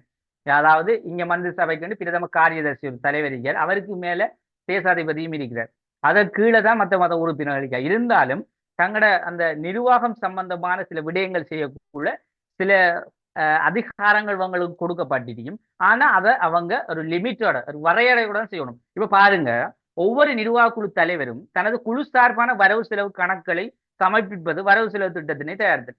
அப்ப இது என்ன சொல்லப்படுற விஷயம் என்றா ஒவ்வொரு குழு ரீதியாக இப்ப நாங்க மொத்த பட்ஜெட்னு சொல்லுவோமே, அரசாங்க சபையால எல்லா மொத்த பதவி 10 பதவிக்கு முறைய பட்ஜெட் முதல் பார்த்து நாங்க. அப்ப இது வந்துகிட்டு இங்க சொல்ற விஷயம் என்னன்னா ஒவ்வொரு குழு அப்ப 10 பதவிகள் கொடுக்கப்பட்டதுன்னு 10 நிர்வாகம் என்றா அந்த 10 குழுக்கும் உள்ள வரவு செலவு திட்டம். அப்ப இங்கே ஒவ்வொரு நிர்வாக குழு தலைவரும் இப்ப 10 குழு வந்துகிட்டு என்னத்துக்கு பொறுப்பு, 10 குழு என்று சொல்லக்குள்ள 10 குழுவில 10 தலைவர்கள் என்னது பொறுப்பு, இந்த அரசாங்க மந்திரி சபைக்கு பொறுப்பு. ஆனா நிர்வாக குழு என்று சொல்லக்குள்ள அது 7 குறிக்கலாம். என்ன அது ஏனென்றா 7 குழுவிலிருந்து வந்த 7 தலைவர்கள் தான் அந்த நிர்வாகம் என்று சொல்லக்கூடாது. அப்ப இங்க சொல்ற விஷயத்தின் அடிப்படையில நிர்வாக குழு தலைவர்கள் அந்த 7 பேரும் வந்துகிட்டு வரவு செலவு கணக்குகளை சமர்ப்பித்து வரவு செலவு திட்டத்தினை தயாரிக்குது. இப்ப இது எங்க தயாரிக்கணும்னா இந்த மந்திரி சபைக்கு. அப்ப இந்த மந்திரி சபையில இருக்கின்ற இந்த 7 பேரும் 7 குழுவும் உறுப்பினர்கள் தலைவர்களும் வந்துகிட்டு இந்த மந்திரி சபையில என்ன செய்யணும்னா இவங்க ஒரு பட்ஜெட் ஒன்று தயாரிக்கணும். ஒவ்வொரு குழு திட்டா வரவு செலவு திட்டம் எப்படி ஏற்படுத்தப்பட்டிருக்கு, கணக்கு வழக்குகளை சொல்ற அதுக்கு ஒரு அறிக்கைகள் ஒன்று சமர்ப்பிக்கிறது. இந்த ஒரு செயற்பாடு முதலாவதாக இங்க மந்திரி சபையில சொல்லப்படும் ஒரு அதிகாரம். அப்ப இது வந்துட்டு யாருக்கு முக்கியத்துவப்படுத்தப்பட்டிருக்கின்றா, இதுல இந்த மந்திரி சபையில வந்துட்டு இந்த குழு ரீதியாக தெரிவு செய்யப்பட்டு வந்த 7 தலைவர்கள், அந்த 7 தலைவர்களும் அவங்களோட பொறுப்பு அவங்களுக்கு கொடுக்கப்பட்ட அந்த முக்கியமான பதவிகள் 7 இருந்து 7 பேரும் 7 வரவு செலவு திட்டங்களை தயாரிப்பது முதலாவது அதிகாரம் கடமை. இதை சொல்றாங்க. தொடர்ந்து நிர்வாக குழுவின் தீர்மானங்கள் அரசாங்க சபைக்கு அனுப்புவதற்கு ஒழுங்குபடுத்தப்பட்டது. இப்ப இந்த நிர்வாக குழு அப்ப பாருங்க, இந்த மந்திரி சபைக்கும் நிர்வாக குழுக்கும் எப்படி தொடர்பு கொண்டு இருக்குன்னு பாருங்க, கடும் நெருக்கம் கொண்டு இருக்கு. அப்ப இந்த மந்திரி சபை நிர்வாக குழுல தொடர்போட தான் என்ன செய்யுது, மந்திரி சபை இயங்கி கொண்டிருக்கு. நாங்க பார்த்தா பிராக்டிகலா விளங்குது. அப்ப தனிப்பட நிர்வாக குழு இல்லாம மந்திரி சபை இயங்குது. அப்ப மந்திரி சபையில முழு இயக்கமும் நிர்வாக குழு சார்ந்து இருக்கிறதால அதாலதான் கூடுதலா நிர்வாக குழு சார்ந்து தந்த அதாவது வரவு செலவு திட்டம் அறிக்கலாம், தந்த அதில் இருக்கின்ற தீர்மானங்கள், அதே போல நிர்வாக குழு தீர்மானங்கள் அரசாங்க சபைக்கு என்னென்ன தீர்மானங்கள் எடுக்கின்றத கொள்கைகள் என்னென்னத வகுத்து அனுப்புற விஷயம். இதுவும் கூட இந்த நிர்வாக குழுவில இருந்துதான் எங்க போகுது, அந்த அரசாங்க சபைக்கு அனுப்பப்படுது. ஆனா எங்க இந்த விஷயம் அமைய போறது மந்திரி சபையில. அப்ப இந்த மந்திரி சபையிலே தான் இவங்க இந்த 7 பேரும் இருந்து கொண்டு இருக்காங்க. ஆனா இவங்களோட விடயங்கள் வந்துட்டு நிர்வாக குழுவில இருந்துதான் என்ன செய்யுது, மந்திரி சபையிலோட சேர்ந்து அரசாங்க சபைக்கு போகுது. அப்ப கடும் நெருக்கமான தொடர்பு. ஏன் அங்க நிர்வாக குழுவானக்குள்ள அதுலயும் உறுப்பினர்கள் இருக்காங்க. அப்ப அவங்க எல்லாம் சேர்ந்து ஆலோசிச்சு அவங்க ஒரு முடிவு ஒன்று எடுத்து யாருகிட்ட கொடுக்காங்க, இந்த நிர்வாக குழு தலைவர்கள்ட்ட. இந்த நிர்வாக குழு தலைவர்கள் அந்த கொடுக்கப்பட்ட அறிக்கை முடிவுகளை கொண்டு எங்க போறாங்க, அரசாங்க சபையிட்ட போறாங்க. விளங்கிட்டா தொடர்பு கிளியர் தானே? ரைட். அடுத்த விஷயம் பாருங்க, தொடர்ந்து அரசாங்க சபையில் விவாதிக்கப்பட வேண்டிய விடயங்களை ஒழுங்குபடுத்தல். இப்ப என்ன செய்யறாங்கன்னா, அங்க கொடுக்கப்பட்ட சில முடிவுகள் கொள்கைகளை அரசாங்க சபை என்ன செய்வாங்கன்னா விவாதிப்பாங்க. இப்ப எங்க நாட்டிலையும் தான் திடீரென்று இப்ப பாருங்க, பாராளுமன்ற இந்த அரசாங்க முறையிலையும் திடீரென்று பாராளுமன்றத்தை மாசத்துல ஒரு முறையோ 2 முறை கூடுவாங்க. கூடி என்ன செய்வாங்கன்னா சில கொள்கைகளை எங்களுக்கு கிடைக்க பெற்றிருக்கும். அதை ஒரு விவாதம் செய்யறதுக்காக என்ன செய்வாங்கன்னா சில கட்சிகள் முன்னிலையிலே சில உறுப்பினர்கள் எல்லாம் 225 பார்லிமெண்ட் உறுப்பினர் கூப்பிட்டு என்ன செய்வாங்கடா, இப்ப உதாரணமா எங்கட நாட்டிலே ஏற்பட்ட வெள்ளப்பெருக்கு, சரியா, வெள்ளப்பெருக்கு இதை சொல்லுவோமே, எங்கட நாட்டில் ஏற்பட்ட வெள்ளப்பெருக்கு. இந்த வெள்ளப்பெருக்குக்கு நாங்க என்ன தீர்மானத்தை செய்யுத, 225 உறுப்பினர்களும் எங்கிருந்து வந்தவங்க, 225 பிரதேசங்கள்ல இருந்து மக்களால தெரிவு செய்யப்பட்டு வந்தவங்கன்னு. அப்ப இவங்களை பிரதிநிதிப்படுத்திய இந்த மக்களுக்கு இந்த 225 உறுப்பினர்கள் சேவையை செய்யணும். அப்ப இவங்களுக்கு நாங்க என்ன செய்யலாம்னா முதல் இவங்களை கூப்பிட்டு ஒரு ஆலோசனை. அப்ப பார்லிமெண்ட்ல என்ன செஞ்சாங்க, அன்றைக்கு அண்மையில பார்லிமெண்ட் கூடி ஒரு முடிவு ஒன்று செய்தாங்க. நாங்க இந்த மக்களுக்கு, பாதிக்கப்பட்ட மக்களுக்கு எப்படி நிவாரணத்தை செய்யற, என்னென்ன பணிகளை செய்யற, ஒவ்வொரு பிரதேச ரீதியாக பாதிக்கப்பட்ட இடங்களுக்கு என்ன தீர்மானத்தை செய்யற, இந்த ஒரு முறைதான் இங்கேயும் வந்துகிட்டு இந்த தீர்மானங்களை வந்துகிட்டு எடுக்கிறதுக்கு என்ன செய்வாங்கண்டா, அதாவது அரசாங்க சபையில் விவாதிக்கப்பட்ட விடயங்களை ஒழுங்குபடுத்துறது. அப்ப அங்க சொல்லப்படுற விடயங்கள், அப்ப அரசாங்க சபையில ஒரு விடயங்கள் விவாதிக்கப்படுறதுக்கு அத விடயங்களை ஒழுங்குபடுத்தி கொடுப்பாங்க. அப்ப அதன் பிரகாரம் தான் இவங்க என்ன செய்வாங்க, விவாதிப்பாங்க. இப்ப இங்கேயும் என்ன வெள்ளப்பெருக்கு சம்பந்தமான விடயங்களை விவாதிச்சு அதுக்கு ஒரு முடிவு ஒன்று கண்டாங்க. அதே மாதிரிதான் டொனமூர்லையும் ஆரம்ப காலங்கள்ல ஒரு ஒரு எங்கட நாட்டினுடைய நடவடிக்கைகள் செயற்பாடுகள் சம்பந்தமாக சில தீர்மானங்களை கொண்டு அங்க ஒரு ஒழுங்குமுறைப்படி என்ன செய்வோம், விவாதம் உண்டு. அந்த அரசாங்க சபையினூடாக தலைவர்களூடாக விவாதம் நடக்கும். இந்த செயற்பாடு இருந்துச்சு. அதே போல தொடர்ந்து பாருங்க, கூட்டு பொறுப்புடன் செயற்பட வேண்டும் என எதிர்பார்த்தது. இப்ப இந்த மந்திரி சபையை பொறுத்தளவிலே ஒரு கூட்டு பொறுப்பு இருக்கும். இப்ப நிர்வாக குழு வந்துகிட்டு ஒரு கூட்டு பொறுப்பு தத்துவம் கொண்டிருக்கே இல்லையா? இப்ப அங்க எத்தனை பேர் இருக்காங்க, 6 9 பேருக்கு நாங்க சொல்றோம். அப்ப ஒரு நிர்வாகத்தில ஒரு குழுவில 7 பேர். அதே போல அடுத்த குழு, அப்படி 7 குழு. அப்ப ஒவ்வொரு குழுவிலும் இருக்கிய உறுப்பினர் ஒரு கூட்டு பொறுப்போட செயற்படணும். அப்ப எல்லாருமா சேர்ந்துதான் அந்த அரசாங்கத்தை கொண்டு போகணும். அப்ப அதுக்குத்தான் இவங்க ஒரு கூட்ட சொல்றாங்க. இங்கே கூட்டு பொறுப்பு என்ற விஷயம் இந்த மந்திரி சபை இந்த அரசாங்கத்துக்கு முக்கியத்துவமான ஒரு கடமை. அப்ப எல்லாருமா சேர்ந்து, இப்ப இந்த 7 தலைவர்களும் 7 குழுவிலிருந்து வந்தவர்கள். அப்ப இவங்க பொறுப்பறிக்கணும். இவங்க ஒரு கூட்ட செயற்பட்டத்தான் ஒரு நாட்டை கட்டி எழுப்பலாம். என்ன, ஒரு நாட்டினுடைய அரசியல் அமைப்பை என்ன செய்யலாம், முன்னுயர்த்தி கொண்டு போகலாம். அப்ப இப்படியான ஒரு செயற்பாட்டுக்கு கூட்டு பொறுப்பு செயற்பட வேண்டும் என்பதும் ஒரு அதிகார கடமையில முக்கியத்துவமா பார்க்கலாம். அதே போல 7 நிர்வாக குழுக்களுக்கு ஆலோசனை வழங்கி அவற்றை ஒருங்கிணைத்து. அப்ப இதுல பாருங்க, இந்த 7 நிர்வாக குழுக்கள், இந்த நாங்க முன்ன பார்த்த இந்த 7 நிர்வாக குழுக்களுக்கும் என்ன செய்யறாங்க, ஒரு ஆலோசனை வழங்குற, அதுல வந்துகிட்டு 7 நிர்வாக குழுக்களுக்கும் ஆலோசனை வழங்கி அதை ஒருங்கிணைத்தல் சொன்னா அந்த 7 நிர்வாக குழுவில் இருக்கின்ற உறுப்பினர்களுக்கு நாங்க என்னென்ன ஆலோசனை, என்னென்ன மோட்டிவேஷன், எப்படி நாங்க இந்த நிர்வாகத்தை கட்டி எழுப்புற கொண்டு போறோன்றத இந்த மந்திரி சபையில் இருக்கின்ற நாங்க சொன்னமே இந்த அவங்களோட குழு சார்பாக அந்த உறுப்பினர்களுக்கு சில தகவல்களை, சில நல்ல விஷயங்களை எடுத்துரைத்து நிர்வாகத்தை எப்படி கொண்டு போகணும் ஒரு நல்ல ஒரு தகவல்களை, ஆலோசனைகள் வழங்கக்கூடியவர்களாக செயற்பட்டாங்க. சரியா? ரைட். தொடர்ந்து பாருங்க, நிர்வாக குழுக்களில் இடம்பெறும் வாக்கெடுப்புகளில் அமைச்சர்களுக்கு சாதாரண நிலை பாருங்க, அமைச்சர்களுக்கு சாதாரண நிலையில் வாக்களிக்கும் உரிமை இல்லை. ஒரு விடயம் சமநிலையை பெறும்போது தனது வாக்கினை அளித்து குறித்த விடயத்தை நிறைவு செய்து கொள்ளலாம். அப்ப இந்த இந்த பாயிண்ட்ஸை கொஞ்சம் நல்லா பாருங்க. நிர்வாக குழுவில் இடம்பெறும் வாக்களிப்புகளில் அமைச்சருக்கு சாதகமான நிலையில் வாக்களிக்கும் உரிமை இல்லை. அப்ப ஒரு விடயம் சமநிலையை பெறும்போது தமது வாக்கினை அளித்து குறித்த விடயத்தை நிறைவு செய்து கொள்ளலாம். அப்ப இது என்னத்துக்கு இந்த பாயிண்ட் சொல்றாங்கண்டா, திரும்ப சொல்லி அதை வழங்கப்படுத்துறேன். அதாவது நிர்வாக குழுக்களில் இடம்பெறும் வாக்களிப்புகளில் அமைச்சருக்கு சாதாரண நிலையிலே வந்துட்டு வாக்களிக்கும் உரிமை இல்லை. அப்ப அமைச்சருக்கு வந்துகிட்டு அவருக்கு வாக்களிக்கின்ற அந்த பகுதி வந்துட்டு சாதாரண நிலையிலே சாதாரணமான ஒரு நிலையிலே வாக்களிக்கும் உரிமை இல்லை. அப்ப அவர் வந்துட்டு அவருக்கு அமைச்சு கொடுத்தா அவர் வாக்களிக்க இயலாது. உறுப்பினர்கள் தான் வாக்களிக்கலாம். அப்ப அதால தான் வந்துட்டு என்ன செய்றாங்க, இப்ப வேற ஒரு பிழை ஒன்று வந்துட்டுண்டா இப்ப அந்த பிழைக்கு எதிராக வந்துட்டு எல்லாருமே என்ன செய்யணும், வாக்களிக்கணும். அப்ப இவர் வாக்களிக்கலாமண்டா வாக்களிக்க இயலாது. அப்ப இவரை நாங்க வாக்களிக்க ஏனையவர்கள் இவருக்கு எதிராக வாக்களிச்சா இந்த வாக்கில சமமான ஒரு நிலைமை ஒன்று வந்துட்டுண்டா அப்ப அதை என்ன செய்வாங்க, இதுக்கு என்ன தீர்மானத்தை எடுக்கலாமண்டு ஒரு தீர்மானத்தை ஒன்றை செஞ்சு அது குறித்த விடயங்களை நிறைவு செய்து கொள்வாங்க. இந்த புள்ளியான ஒரு முறை ஒன்று இருந்தது. அப்ப இப்ப உதாரணம் அப்படித்தானே நிர்வாக குழுவிலே எப்படி புழைவாரண்டா அந்த 7 பணி இருக்கு, 7 நாங்க முக்கியத்துவமான பதவி. இதுல யாராவது ஒருவர் தன் பதவியை ஒரு துச்சப்படுத்துற, அதாவது தலைமைத்துவத்தை கொடுத்தாலும் அதை என்னென்று பார்க்காம அவமதிச்சுட்டு மக்களுக்கு செய்ய வேண்டிய சேவையை செய்யாட்டி இந்த இடத்துல அவர் தலைமைத்துவம் என்ன செய்யும், அகற்றப்படும். அப்ப அதால தான் நாங்க இங்க பார்க்கலாம் நிர்வாக குழுக்களில் இடம்பெறும் வாக்களிப்புகளில். அப்ப இந்த நிர்வாக குழு வந்து என்ன செய்யும்டா ஒரு வாக்களிப்பு செயற்பாடு செய்யும். அப்ப இந்த வாக்களிப்புகள்ல வந்துட்டு அமைச்சருக்கு சாதகமாக நிலையிலே வாக்களிக்கும் உரிமை இல்லை. அப்ப இவர் அமைச்சர் தானே, இவர் யாரு அமைச்சர், எங்களுக்கு தலைவர் அமைச்சராக தானே இருக்கார் ரெண்டு போட்டு இவங்க சாதகமாக வாக்களிக்கிறார். அப்ப அமைச்சரும் கூட வந்துகிட்டு அவருக்கும் அந்த வாக்களிக்க உரிமை இல்லை. அப்ப வாக்கு என்பது பொதுவா எல்லாருக்கும் கொமனான ஒரு விஷயம்.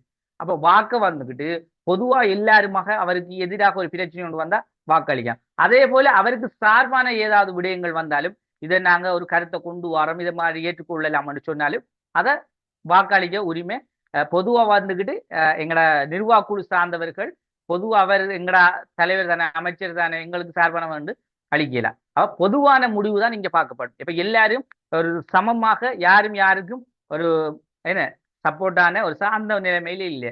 இது வந்துட்டு இந்த மந்திரி சபை கட்டமைப்பில முக்கியமா பார்க்கப்படுற விஷயம். அப்ப அந்த அடிப்படையில தான் இங்க வந்துகிட்டு ஒரு விடயம் சமநிலையை பெறும்போது அப்ப இந்த வாக்களிக்கின்ற போது இந்த விஷயம் சமமான ஒரு முடிவுக்கு வந்தா நான் திரும்ப சொல்ற விஷயம் அதே தான், அதாவது வாக்கினை அளித்த கொடுத்த விடயம் நிறைவு செய்து கொள்ளலாம்.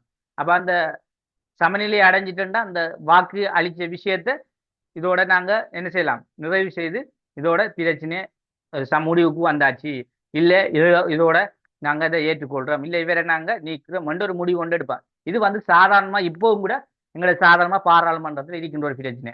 எப்படின்னா ஒரு உறுப்பினர் பார்லிமெண்ட் உறுப்பினரோ இல்ல அமைச்சரோ ஏதாவது பிழை செஞ்சா இல்ல ஏதோ ஒரு குற்றம் கண்டுபிடிச்சா அவருக்கு எதிராக குற்றப்பிரிவினை கொண்டு வருவாங்க, அதை சரியான முறையில் விசாரணை செய்வாங்க, அது வரைக்கும் அவரை பதவியிலிருந்து தற்காலிகமாக நீக்குவாங்க.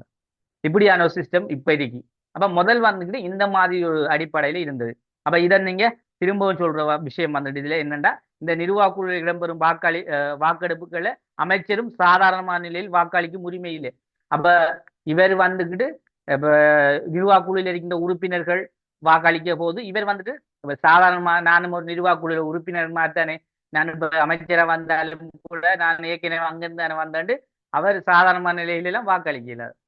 அப்ப அவரை வந்துட்டு பிழை கண்டாலும் தான் அவர் வந்துட்டு வேற யாருக்கு வாக்களித்தாலும் தான் பொதுவா முடிவு வந்துட்டு எல்லாருக்கும் ஒரே முடிவுதான்.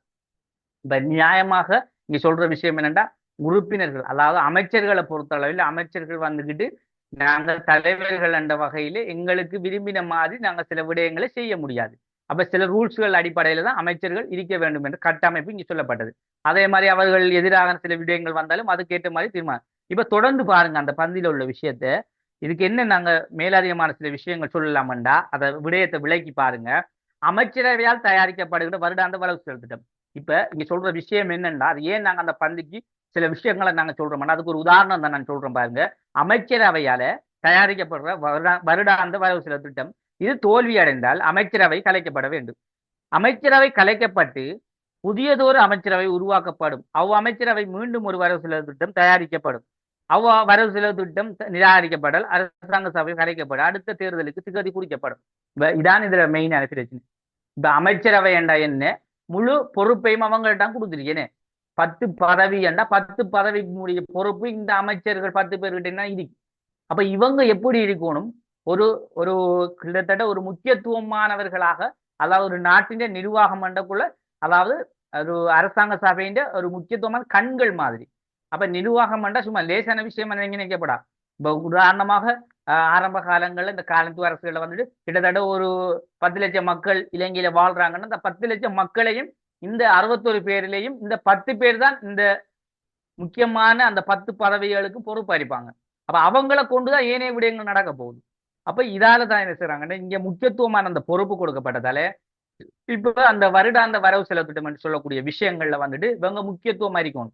இப்ப அந்த கொண்டு வரப்பட்ட அந்த வரவு செலவு திட்டங்கள் தோல்வி அடைஞ்சா என்ன செய்யப்படும்? அமைச்சரவை ஓட்டோமேட்டிக்கா கலைக்கப்படும். திரும்ப புதிய ஒரு அமைச்சரவையை கொண்டு வருவாங்க. புதியவர்களை தேர்வு செய்து கொண்டு வருவாங்க. திரும்பவும் அது கலைக்கப்பட்டா ஆட்டோமேட்டிக்கா பாராளுமன்றமே கலைக்கப்படும். அப்ப எந்த அளவுக்கு இந்த மந்திரி சபை அமைச்சரவை என்று சொல்றதுல அந்த அரசாங்க சபைக்கும் எவ்வளவு நெருக்கம் இருக்கின்றத பாருங்க. அதே போல நிர்வாக குழு முறைக்கு எவ்வளவு நெருக்கம் இருக்கின்றத பாருங்க. இதைத்தான் அந்த நெருக்கத்தை சொல்றாங்க.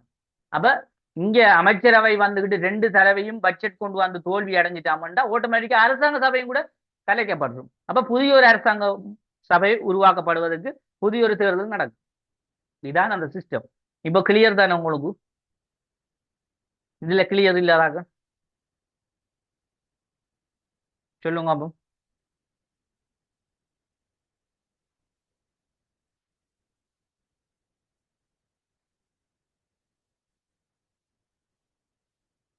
ஆனா இந்த விஷயத்த கீழுக்கு ஒரு பாயிண்ட் ஒன்று போத்தீங்க பாருங்க. இவ்வாறு யாப்பில் ஏற்பாடுகள் இருந்தாலும் நடைமுறையில் சாத்தியமாகவில்லை என்று சொல்றாங்க அல்லவா? ஏனென்னா உண்மையாவே இந்த சொல்ற விஷயம் எல்லாம் அரசியல் அமைப்பில இருந்தது. இப்ப டொனமூர் அரசியல் அமைப்பில இந்த சொல்லப்படுகிற முக்கியத்துவமான சரத்து இதெல்லாம் நாங்க இப்ப படிக்க எல்லாம் வந்துகிட்டு ஆரம்ப காலங்களில் நடைமுறையில இருந்ததா இல்லையன்றது நாங்க நேரடியா போய் பார்க்கல. என்ன அங்க சொல்லப்பட்ட விஷயம் தியரி என்ன சொல்லப்பட்டதோ அதை நாங்க படிக்கும். அப்ப இது எங்க சொல்லப்பட்ட விஷயம்? இது டொனமூர் அரசியல் அமைப்பு யாப்பிலே சொல்லப்பட்ட பரிந்துரைகள், விடயங்கள், கட்டமைப்புகள், எண்ணிக்கைகள் தான் நாங்க என்ன படிக்க. அதைத்தான் தியரியா படிக்கும். அப்ப நாங்க அங்க இதே மாதிரி எல்லாம் நடந்ததா நடக்கலையாண்டெல்லாம் நாங்க நேரடியா போய் பார்க்கல. அப்ப நடந்திருந்தா நாங்க அது சம்பந்தமான நோட்ஸ் நாங்க அதுல போட்டு தொடர்ந்து பார்ப்பேனே. அப்ப உண்மையா நாங்க ஒரு யாப்பை படிக்க மாட்டோம். அந்த யாப்பில ஏற்கனவே யாப்பில சட்டங்கள் என்ன சொல்றீங்க அந்த சட்டத்தை தான் நாங்க படிக்கும். அதான் தியரி.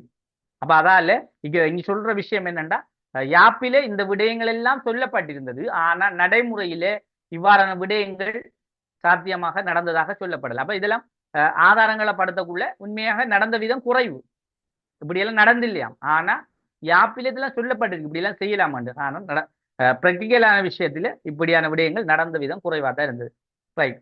ஆனா ஒரு விஷயம் நடந்திருக்கு என்னண்டா இதுல கேசாதிபதி என்ன செஞ்சிருக்காருண்டா அந்த அரசாங்க சபை இந்த நிர்வாக குழுவிலிருந்து தலைவரா வார அந்த தலைவரை தேர்ந்தெடுக்கப்பட்டு வார தலைவரை மந்திரி சபைக்கு போவார் தானே. அப்ப மந்திரி சபைக்கு போகின்ற போது அதுல ஏதாவது அவர்ல குறைகள் கண்டா அவருடைய பட்ஜெட் அவர் சரியா முதல் இயங்குறார் இல்ல தலைவரா இருக்கார் இல்லையாண்டா தேசாதிபதி அவருக்கு ஸ்பெஷலா கொடுக்கப்பட்ட அதிகாரம் என்னன்னா அவர் விரும்பின மந்திரிகளை என்ன செய்யலாம் நீக்கலாம் என்ற ஒரு நிலைமை இருந்துச்சு. அப்ப அதுவும் வந்துட்டு யாப்பில சொல்லப்பட்ட பிரகாரம் இவங்க அந்த நேரங்கள்ல அவங்க குறைபாடா சொல்றாங்க. எப்படின்னா இது வந்துகிட்டு ஒரு பாரிய ஒரு குறைபாடு. ஏனென்றா தேசாதிபதி வந்துட்டு சும்மா எல்லாம் மந்திரிகளை நீக்கியதாக சொல்லப்பட்டது. அப்ப இது உண்மையா நடந்தது. பிரக்கையில நடந்துருக்கு. தேசாதிபதி மந்திரிகளை நீக்கினது. அப்ப அதாலதான் நாங்க அந்த தியரிகள் நாங்க சொல்றோம். சரியா? அப்ப நாங்க நோட்ஸ்ல வந்துட்டு விஷயத்த கிளியரா படிச்சுட்டு போவோம். இந்த நோட்ஸை பொறுத்தளவு பாருங்க எல்லாமே ஒரு உதாரணத்தோட கிளியரா எல்லாமே சொல்லப்பட்டிருக்கும். அப்ப நீங்க எதை பத்தி சிந்திக்க தெரியல கஷ்டப்பட்டு அப்படி இப்படி என்று படிக்கணும் மட்டும் யோசிக்க இல்லை.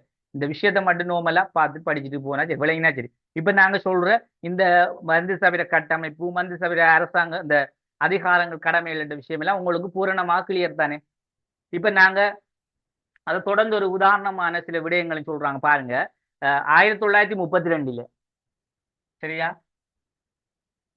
நிறைய பாருங்க 1932 இதுல ஒரு சம்பவம் உண்டு. 1932ஆம் ஆண்டு சம்பள நிர்ணய சபையினால் கொண்டு வரப்பட்ட பிரேரணை ஒன்று அரசாங்க சபையால் நிராகரிக்கப்பட்ட போது அமைச்சரவை கலைக்கப்படவில்லை. இது ஒரு சம்பவம். இது நாங்க உதாரணத்துக்கு எங்களுக்கு நோட்ஸ்ல உள்ள விஷயத்துக்காக நாங்க உதாரணம் சொல்லணும். இது நடந்த சம்பவம் பிராக்டிகலா நடந்திருக்கு. யாப்பின் பிரகாரம் இல்லை இது வந்துட்டு நடந்தது. அப்ப 1932 வந்துட்டு இந்த சம்பள நிர்ணய சபை இந்த நாங்க என்ன சொல்ற பட்ஜெட் விஷயம் தான் இது. அப்ப இந்த சம்பள நிர்ணய சபையினால கொண்டு வரப்பட்ட வரவு செலவு திட்டம் கொண்டு வரப்படுது. யாரால? நிதி அமைச்சுக்களால தான் வார. அப்ப நிதி அமைச்சால வாரண்டா இவங்க எல்லாரும் சேர்ந்து தான் நாங்க நிதி அமைச்சிட்ட ஒப்படைப்பாங்க. அவர் தான் அந்த பட்ஜெட்டை வாசிக்கணும். அப்ப அதாலதான் இந்த சம்பள நிர்ணய சபையினால் கொண்டு வரப்பட்ட பிரேரணை ஒன்று அரசாங்க சபையால் நிராகரிக்கப்பட்டது. அப்ப இவங்க கொண்டு வந்த அந்த பட்ஜெட்டை அரசாங்க சபையினர் செஞ்சுக்கு நிராகரிக்கப்பட்ட போது அந்த நேரங்கள் இந்த அமைச்சரவை என்ற விஷயம் கலைக்கப்படலை. இதுக்கு உதாரணத்தை சொல்றாங்க. அப்ப உண்மையா யாப்பின் பிரகாரம் என்ன நடக்கணும்? பட்ஜெட் தோல்வி அடைஞ்சா ஆட்டோமேட்டிக்கா கலைக்கப்படணும். இப்ப யாப் அதைத்தானே சொல்லுது. ஆனா இங்க அப்படி நடக்கல என்ற உதாரணத்தை சொல்லி காட்டுறாங்க. அதே மாதிரி தொடர்ந்து 1940களில் கைத்தொழில் தொடர்பான ஒரு பிரேரணை தோல்வி அடைந்த போதும் அமைச்சரவை பதவி விலகவில்லை. இந்த ரெண்டு உதாரணமும் உங்களுக்கு போதுமா இல்லையா? அப்ப ரெண்டும் வந்துட்டு எங்கட நாட்டில பிராக்டிக்கலா நடந்த ஒரு விஷயம். ஆனா இது தொடர்பாக நடந்தும் எந்தவித அமைச்சரவையில தோல்வியும் வரல. ஆனா உண்மையா யாப்பின் பிரகாரம் ஒரு முறை தோல்வி அடைஞ்சாலே பதவி என்ன செய்யணும்? விலகணும். அது அமைச்சரவை. இரண்டாவது முறையும் அமைச்சரவை கொண்டு வரத பட்ஜெட் தோல்வி அடைஞ்சா அரசாங்க சபையே கலையணும். இப்ப எந்த அளவுக்கு அந்த அமைச்சரவைக்கும் அரசாங்கம் தொடர்பாக டொனமுறையில் இருந்ததை நாங்க பார்க்கலாம். ரைட், இந்த அடிப்படையில் நாங்க இதை நீங்க விளங்கிக்கிட்டா சரி. இப்ப இதுல கிளியர் தானே? இப்ப நாங்க இதுல அடுத்து பார்க்க போறோம். இதுல நன்மை குறைபாடு, நன்மைகளும் தீமைகளும் பார்க்க போறோம். சரியா? சொல்லுங்க பாப்போம். இதுல உங்களுக்கு ஃபுல்லா கிளியர் தானே? முதல் கிளியரா? இது கிளியர் இல்லைன்னு சொல்றாங்க. யாரு கிளியர் இல்லை சொல்லுங்க பாப்போம்.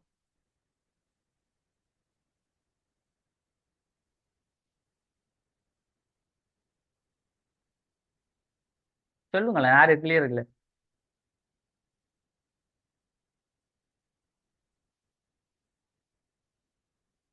கிளியர் இல்லாட்டி சொல்லுங்க, என்ன கிளியர் இல்லை, என்ன பகுதி கிளியர் இல்லைன்றது சொல்லுங்க பாப்போம்.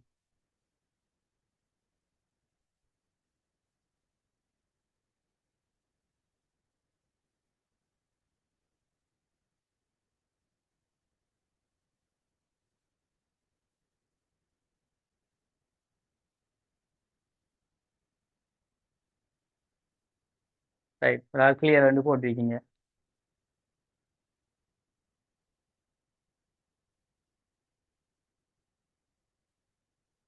Sir, clear, sir.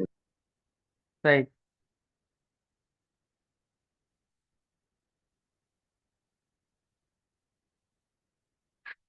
இப்ப நாங்க அடுத்ததை பார்ப்போம். இதுல நன்மைகள். இப்ப இதுல இலங்கையில வந்துகிட்டு பொதுவா வந்துகிட்டு இந்த டொனமுறால வந்துகிட்டு ஒரு சில நன்மையான விஷயங்கள் இருந்ததை நாங்க பாக்குறோம். இதுல இப்ப பொதுவா வந்துட்டு இலங்கையில பிற்பட்ட கால அரசியல் வளர்ச்சிக்கு மந்திரி சபை தலைவராக அடித்தளம் விளங்கியது. இப்ப இது கொமனான ஒரு நல்ல கொமனா நாங்க பாக்குற விஷயம் தான். இப்ப முதல் நாங்க நன்மையான சொல்லக்கூட நாங்க தான் சிந்திச்சு எழுதுறது. சரியா? இப்ப பொதுவா வந்துட்டு நாங்க தியரியில நோட்ஸ்ல நன்மைகளை நாங்க போடலாமாண்டா இல்லை. இப்ப இங்க நான் சொன்ன விஷயத்தை வச்சுதான் நாங்க நன்மைகளை உருவாக்குறோம். அதே போல குறைபாடுகளை நாங்க தான் என்ன செய்யறோம்? கண்டுபிடிக்க. அதான் இந்த மெயின். இப்ப நீங்க நினைச்சுக்க போல நன்மையாண்டா இது நோட்ஸ்லேயே நன்மைகளும் வாரது, குறைபாடுகள் வாரண்டு இல்லை. அது அறிஞர்கள் கண்டுபிடிப்பாங்க. எப்படியாண்டா இப்ப இதுல வந்துட்டு இது மக்களுக்கு இதால ஏதாவது நிலவு இருந்தா நிலவார விஷயத்த போடுவாங்க, குறைபாடுகள் இருந்தா குறைபாட போடுவாங்க. இப்ப இது வந்துட்டு எதிர்காலத்துல ஒரு பாராளுமன்ற முறையில இந்த அமைச்சரவை என்ற விஷயம் வந்து உருவாகிறதுக்கு ஒரு காரணம். இது ஒரு நன்மை என்ன? இதை நாங்க பார்க்கலாம். அதே போல நிர்வாக குழுவினால் எடுக்கப்படும் தீர்மானங்கள் பல்வேறு மட்டங்களில் கலந்துரையாடப்படுவதனால் ஜனநாயகத்தன்மை பொருந்தியதாக காணப்பட்டது. அப்ப நிர்வாக குழுவில எடுக்கப்படுகின்ற அந்த தீர்மானம் பல்வேறு மட்டங்களில் கலந்துரையாடப்படுவதனால் ஜனநாயகத்தன்மை பொருந்தியதாக காணப்படும். ஏன்? நிர்வாக குழுன்னா அந்த நிர்வாக குழு வந்துட்டு அதுல இருக்க உறுப்பினர்கள் மக்கள் சார்ந்த கருத்துக்களை போய் தேடுவாங்க. இப்ப மக்களுடைய நிலைமைகளை என்னன்னு கேட்பாங்க, அறிஞ்சு உங்களோட கருத்தின் பிறகு அப்ப மக்களுக்குரிய ஆட்சி முறை கொண்டு இங்க உருவாக காரணமாகுதுன்னு. அப்ப அவங்களோட செயற்பாடு எல்லாம் அறிஞ்சுதான் அவங்க என்ன செய்வாங்க? அந்த அதை நிர்வாகத்தை கொண்டு போவாங்க. அதனூட தான் இந்த பட்ஜெட் வரவு செலவு திட்டத்தெல்லாம் தயாரிச்சு இவங்களுக்கு என்னென்ன செய்யலாம்ன்றதை தீர்மானிப்பாங்க. இது ஒரு முறையான ஒரு ஆட்சியாக இருக்கும். அப்ப இதன் அடிப்படையில நாங்க பார்க்கலாம். இங்க வந்துட்டு நிர்வாக குழுவால வந்துட்டு எடுக்கப்படுகின்ற தீர்மானங்கள் பல்வேறு மட்டங்களில் கலந்துரையாடப்படும். அப்ப இது எல்லா பொதுவான மட்டங்கள், நாடு ரீதியான மட்டங்களில் கலந்துரையாடப்படும். அதே போல இங்க ஜனநாயகம் பொருந்தியதாக காணப்படும். அப்ப உண்மையாவே இந்த அவங்களோட குழுவால் எடுக்கப்படுகிற தீர்மானங்கள் பல்வேறுபட்ட இடங்கள்ல கலந்து ஆலோசித்து தான் கொண்டு வருவாங்க அரசாங்க சபைக்கு. கொண்டு வரக்குள்ள அந்த தீர்மானங்களை நாங்க பார்க்கின்ற போது ஒரு ஜனநாயக தன்மை, அதாவது மக்களுடைய ஆட்சியை செய்யக்கூடிய ஒரு தன்மையாக இந்த இடத்துல இருக்கும். இதை நன்மையை நாங்க பார்க்கலாம். அதே போல பிற்பட்ட காலங்களில் இலங்கையை ஆட்சி செய்யக்கூடிய தலைவர்கள் உருவாக்கப்படக்கூடியதாக இது ஒரு பயிற்சி களமாக அமைந்தது. அப்ப பாருங்க, எதிர்கால தலைவர்கள், இப்ப எதிர்கால தலைவர்கள் எல்லாம் வந்து உருவாகிறதுக்கு ஒரு காரணமே இந்த அமைச்சரவை. இப்ப இதனூடாகத்தான் நிறைய அமைச்சர்கள் எல்லாம் பிறகு பிறகு உருவாக்கப்பட்டாங்க. அப்ப இதுல நாங்க பார்க்கலாம் பிள்ளைகள் வந்துகிட்டு இந்த அமைச்சரவை தான் வந்துகிட்டு இதுக்கு பிறகு வரப்போற இந்த வெஸ்ட்மின்ஸ்டர் சொல்லக்கூடிய, அதாவது வெஸ்ட்மின்ஸ்டர் என்னன்னு தெரியுமா? சொல்லுங்க ஆபம். நான் நேற்று போன வகுப்பிலே நான் சொன்னேன் கடைசானே நேற்று. வெஸ்ட்மின்ஸ்டர் என்ன சொல்லுங்க ஆபம். சோல்பெரி யாப்பு. எப்படி? சோல்பெரியா? சோல்பெரி யாப்பு. சோல்பெரி. வெஸ்ட்மின்ஸ்டர் சோல்பெரி யாப்பு தான். வெஸ்ட்மின்ஸ்டர் சொன்னா அது என்ன அமைப்பு, என்ன மாதிரியானது, என்ன அரசியல் அமைப்பு அது? வெஸ்ட்மின்ஸ்டர் சொல்றது என்னது சொல்லுவாங்க? சரி, அது நாங்கள் அடுத்த இதில் பார்க்க தான் இருக்கோம். நான் இப்போ சொல்கிறேன், நீங்கள் சும்மா கொஞ்சம் மைண்டில் வச்சுக்கொள்ளுங்க. அதாவது 1947 சோல்பெரி யாப்பை தான் நாங்கள் சொல்கிறேன். வெஸ்ட்மின்ஸ்டர் யாப்புன்னு சொல்லுவாங்க. ஏன் சொல்கிறேன் அதை வந்துட்டு பிரித்தானிய அரசியல் அமைப்பை வெஸ்ட்மின்ஸ்டர் அரசியல் அமைப்புன்னு சொல்லுவாங்க. அப்போ இந்த பிரித்தானிய அரசியல் அமைப்பை போல உருவாக்கப்பட்ட ஒரு அரசியல் அமைப்பு முறை தான் இந்த சோல்பெரி அரசியல் அமைப்பு. அதுக்கு இன்னும் ஒரு பேர் வெஸ்ட்மின்ஸ்டர் அரசியல் அமைப்புன்னு சொல்லுவாங்க. அப்போ இது வந்துட்டு அப்படி என்னென்று உங்களுக்கு தியரியா தெரியணுமெண்டு அதை சொல்கிறேன். பிரித்தானிய அரசியல் அமைப்பு மாதிரியான ஒன்று இந்த வெஸ்ட்மின்ஸ்டர் அரசியல் அமைப்பு. அதுக்கு ஒத்ததாக தான் இந்த சோல்பெரி அரசியல் அமைப்பு இருந்தது. சரியா? இதுதான் அதுல மெயின். ரைட். அப்ப பாருங்க, தொடர்ந்து இதுல சொல்லப்படுற விஷயம் வந்துகிட்டு இதுல நிறைய பிற்பட்ட காலப்பகுதியில நிறைய தலைவர்கள் என்ற விஷயம் என்ன, இந்த தலைவர்கள் வந்துகிட்டு இப்ப நாங்க ஆரம்ப காலங்கள்ல இருந்து படிப்படியா கோல்புருக்குல இருந்து கொஞ்சம் கொஞ்சமாக எங்களோட நாட்டில் இலங்கை சார்பானவர்கள் உருவாக்கப்பட்டார்கள். அப்ப அதுல இருந்து படிப்படியான சில முக்கியமான தலைவர்கள் இந்த டொனமுருக்கு பிறகுதான் உருவாகுறாங்க. அப்ப 47 நிறைய தலைவர்களை நாங்க கொண்டு வந்தாங்க. இப்ப அதுல வந்துட்டு யார் யாருண்டா அதுல வந்துட்டு SWR பண்டார் நாயக்கா போன்றவர்கள், அதே போல டட்லி சேனன் நாயக்கா, DS சேனன் நாயக்கா, அப்படியான தலைவர்கள் இவங்கெல்லாம் வந்துட்டு இந்த காலத்துல தான் முக்கியமாக என்ன செய்யறாங்க, உருவாக்கப்படக்கூடியவர்களாக. அப்ப இது அவங்கள ஒரு பயிற்சி களமாக புதிய புதிய தலைவர்களை உருவாக்குற ஒரு களம் தான் இந்த டொனமுரி யாப்பு. அப்ப இது நாங்க ஒரு நன்மையான விஷயமாக பார்க்கலும். அதே போல தொடர்ந்து பாருங்க, இலங்கைக்கு எதிரான சில சட்டங்களை தவிர்த்து கொள்ள முடியாது. அப்ப இலங்கைக்கு எதிரான சில சட்டங்களை தவிர்த்து கொள்ள முடியாது. ஏன் இலங்கைக்கு எதிரான சட்டங்களை தவிர்த்து கொள்ள முடியாதுண்டா, உண்மையாகவே இந்த அமைச்சரவையை பொறுத்தளவிலே இலங்கை மக்களுக்கு சில சட்டங்கள் இருந்தது. இப்ப இதுல நாங்க பார்த்தோம், இந்த கைத்தொழிலுக்கு விவசாயம் சொல்ற விஷயம் இது யாருக்கு சொந்தம்? இலங்கை மக்களுக்கு. என்ன ஏனென்றா இந்த விவசாய பதவி என்ற விஷயம் இலங்கை மக்களை ஆரம்ப கால ஒரு தொழில். அப்ப அதை ஏன் வரதை நீக்கிருக்கலாம் தானே? நீக்கல. ஏன் அதை நாங்க நீக்கல? அது எங்களோட நாட்டு மக்களுக்கு உரித்தான விஷயங்கள். அதே போல எங்க நாட்டு மக்களுக்கு இப்ப கல்வி வந்துகிட்டு அது முக்கியம்தான். அதே மாதிரி சுகாதாரம் போன்றவெல்லாம் அது பிறகுதான் வருது. இருந்தாலும் நாங்க பேசிக்கா உண்டு என்று சொல்லக்குள்ள இந்த விவசாயத்தை முக்கியத்துவப்படுத்தலாம். இப்ப இந்த அடிப்படையில ஒரு சில விஷயங்களை கொண்டுதான் இங்க சொல்றாங்க இலங்கைக்கு எதிரான சில சட்டங்களை தவிர்த்து கொள்ள முடியாது. இப்ப இந்த விவசாயத்தை பாருங்க, இதுக்கென்று சில சட்டத்திட்டங்களை கொண்டு வந்து யாப்பின் பிரகாரம் எப்படி இந்த விவசாயத்துக்கு முக்கியத்துவம் கொடுத்திருந்தாங்க. அப்ப இதெல்லாம் வந்து யாருக்கு? இந்த 7 பதவிகளுமே இலங்கை மக்களுக்கு சார்பான பதவிகள். அப்ப இலங்கை மக்களை நாங்க பிரித்தானியர்களுக்கு சார்பான விடயத்தை கொண்டு வரணும் அவங்க நோக்கல. காரணம் என்னன்னா இலங்கை மக்கள் சுதேச மக்களுக்கு ஏற்ற வகையில தான் இந்த ஆப்பை முழுமையா கொண்டு வந்திருந்தாங்க. ஆனா ஒரு சில குறைபாடுகளும் இருந்தது, இல்லாம இல்லை. அப்ப முழுமையா என்று சொல்லக்குள்ள நாங்க ஒரு 100க்கு ஒரு 70% தான் சொல்லணும் மொழிசி, பூரணமாக இல்லை.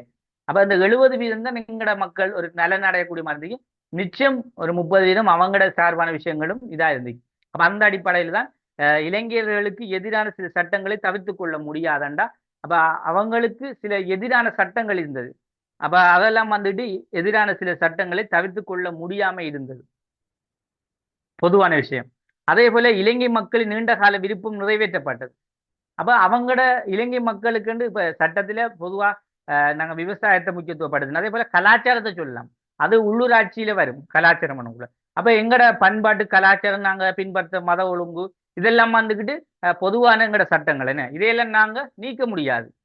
அப்ப இந்த யாப்பில அதையும் முக்கியத்துவப்படுத்துறாங்க. அப்ப இதுவும் ஒரு நன்மை. அதே போல தொடர்ந்து சொல்லப்படுகிற மக்கள்ல நீண்ட கால விருப்பங்கள் எல்லாம் நிறைவேற்றப்படுது.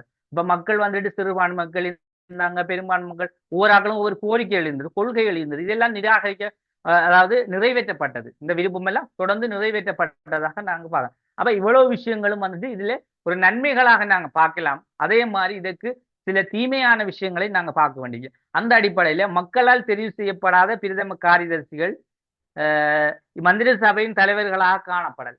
அப்ப இதுல பாருங்க, மக்களால தெரிவு செய்யப்படாத பிரதம காரியதர்சி மந்திரி சபையின் தலைவராக காணப்பட, இது உண்மையான ஒரு குறைபாடு. ஏன் நான் அந்த உதாரணத்தை ஏன் சொல்றேன்டா, எங்க எல்லாருக்கும் ஒரு குழப்பம் ஒன்று இருக்கும். இந்த பிரதம காரியதர்சியை ஏன் இவங்க கொண்டு வந்தாங்க அப்படின்னு.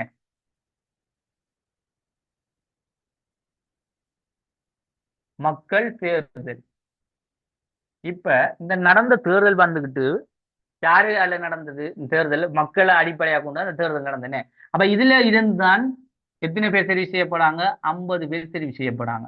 இந்த 50 பேரும் தான் மக்கள் தெரிவு செய்தவர்கள். அப்ப ஏனைய தேசாதிபதியில அந்த முக்கியமா இருந்த அந்த 3 பேர், அங்கால 8 பேர். இப்ப இவங்கள் எல்லாம் வந்துகிட்டு தேசாதிபதியோட சார்ந்தவங்க.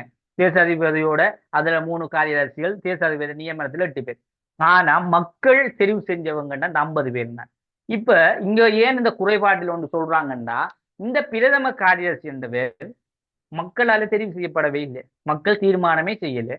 இவங்கள இந்த தேசாதிபதியில இருந்த இந்த 8 பேர்ல ஒரு ஆள் தான் பொதுவான ஒரு தலைவராக இவங்க நியமிக்காங்க. இது குறைபாடா இல்லையா? ஏன் மக்கள் இவங்களை தெரிவு செஞ்சு விருப்பத்தின் பிரகாரம் வந்தவர் அவர் இல்லை. அப்ப பிரதம காரியதர்சி என்பவர் சாதாரணமாக ஒரு நிலையில சும்மா தெரிவு செய்து வந்தவர் ஒரு ஆள். அப்ப மக்கள் இவங்களை விரும்புறாங்களா? இல்ல. அப்ப இந்த 8 பேரும், இந்த 11 பேர் நீங்க விளங்கணும், மக்களுக்கு விருப்பம் இல்லாதவர்கள். அப்ப மக்கள் விரும்பினார்கள் 50 பேர் தான். அப்ப இந்த அடிப்படையில தான் இங்க ஒரு குறைபாடை சொல்றாங்க. எப்படின்னா, இந்த பிரதம காரியதர்சி என்பவர் மக்களின் விருப்பத்தில் இல்லாத ஒருவர் தெரிவு செய்யப்பட்டது. அப்ப அது உண்மை என்ன? அப்ப இப்ப தெரிவு செய்யப்பட்ட அது குறைபாடு தானே. அப்ப மக்கள்ல விருப்பத்தின் பேர்ல இருக்க இந்த 50 பேர்ல யாராவது ஒரு ஆளை நியமிச்சிருக்கலாமா இல்லையா? நியமிக்கல. தொடர்ந்து பாருங்க, 7 அமைச்சர்கள் ஒரு குழுவாக, 3 காரியதர்சிகள் இன்னொரு குழுவாகவும் செயற்பட்டமையினா கூட்டு பொறுப்பு செயற்பட. இது முக்கியம். இந்த பாயிண்ட்ஸ் உங்களுக்கு நான் சொல்லணும் மாட்டேங்கிறேன். இதுல என்ன விஷயம் வேண்டா பிள்ளைகள், இதுல இவங்களுக்குள்ள ஒரு கூட்டு பொறுப்பு, கூட்டு முரண்பாடு உண்டு. அதாவது கூட்டு பொறுப்பு இல்லாம ஒரு முரண்பாடாக மாறியது. இது எப்படி மாறியதுண்டா, இந்த 7ம் இந்த 3ம், அதை நான் முன்ன சொல்ல வந்தேன்னா அது மறந்துச்சு.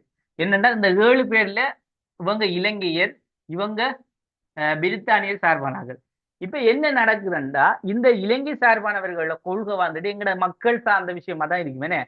இவங்கட கொள்கை எல்லாம் அவங்கட நலனான விஷயமா தான் பிரித்தானியர். அதால இவங்களுக்குள்ள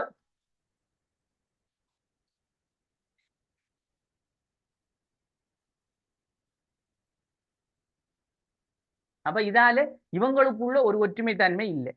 அப்ப இது மிகப்பெரிய ஒரு குறைபாடாக பார்க்கப்பட்டது. அப்ப இந்த அடிப்படையில நீங்க இதையும் நினைச்சிடலாம், விளங்கி கொள்ளேன். சரியா? ரைட்.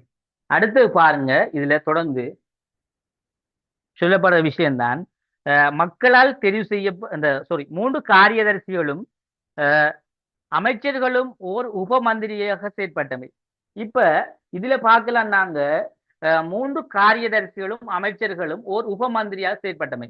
அப்ப ஏன் நாங்க இந்த 3 காரியதர்சிகளும் அமைச்சர்களும் ஓர் உப மந்திரியாக செயற்பட்டா, இப்ப நாங்க பழமையா வந்து பார்க்க விஷயம் என்னென்ன வந்துட்டு இங்க சொல்லப்படுது, இந்த 3 காரியதர்சி, இந்த 3 பேர் இருக்காங்க, இந்த 3 பேரும் அதோட சேர்த்து இங்க சொல்லப்பட விடயத்தின் பிரகாரம் பாருங்க, 3 காரியதர்சிகளும் அமைச்சர்களும் ஓர் உப மந்திரியாக செயற்பட்டமே என்றா, அதாவது இவங்க ஒரு சும்மா ஒரு சப்போர்ட்டுக்கு, இப்ப மந்திரி என்றா எப்படி இருக்கணும், இந்த 3 பேரும் இந்த 7 அமைச்சர்கள் என்ன, இந்த 3 காரியதர்சியும் இந்த 7 அமைச்சர், இவங்க இவ்வளவு பேர் சேர்ந்தா ஒரு எப்படின்னா ஒரு அதுக்கு சொல்லலாம் எப்படின்னா,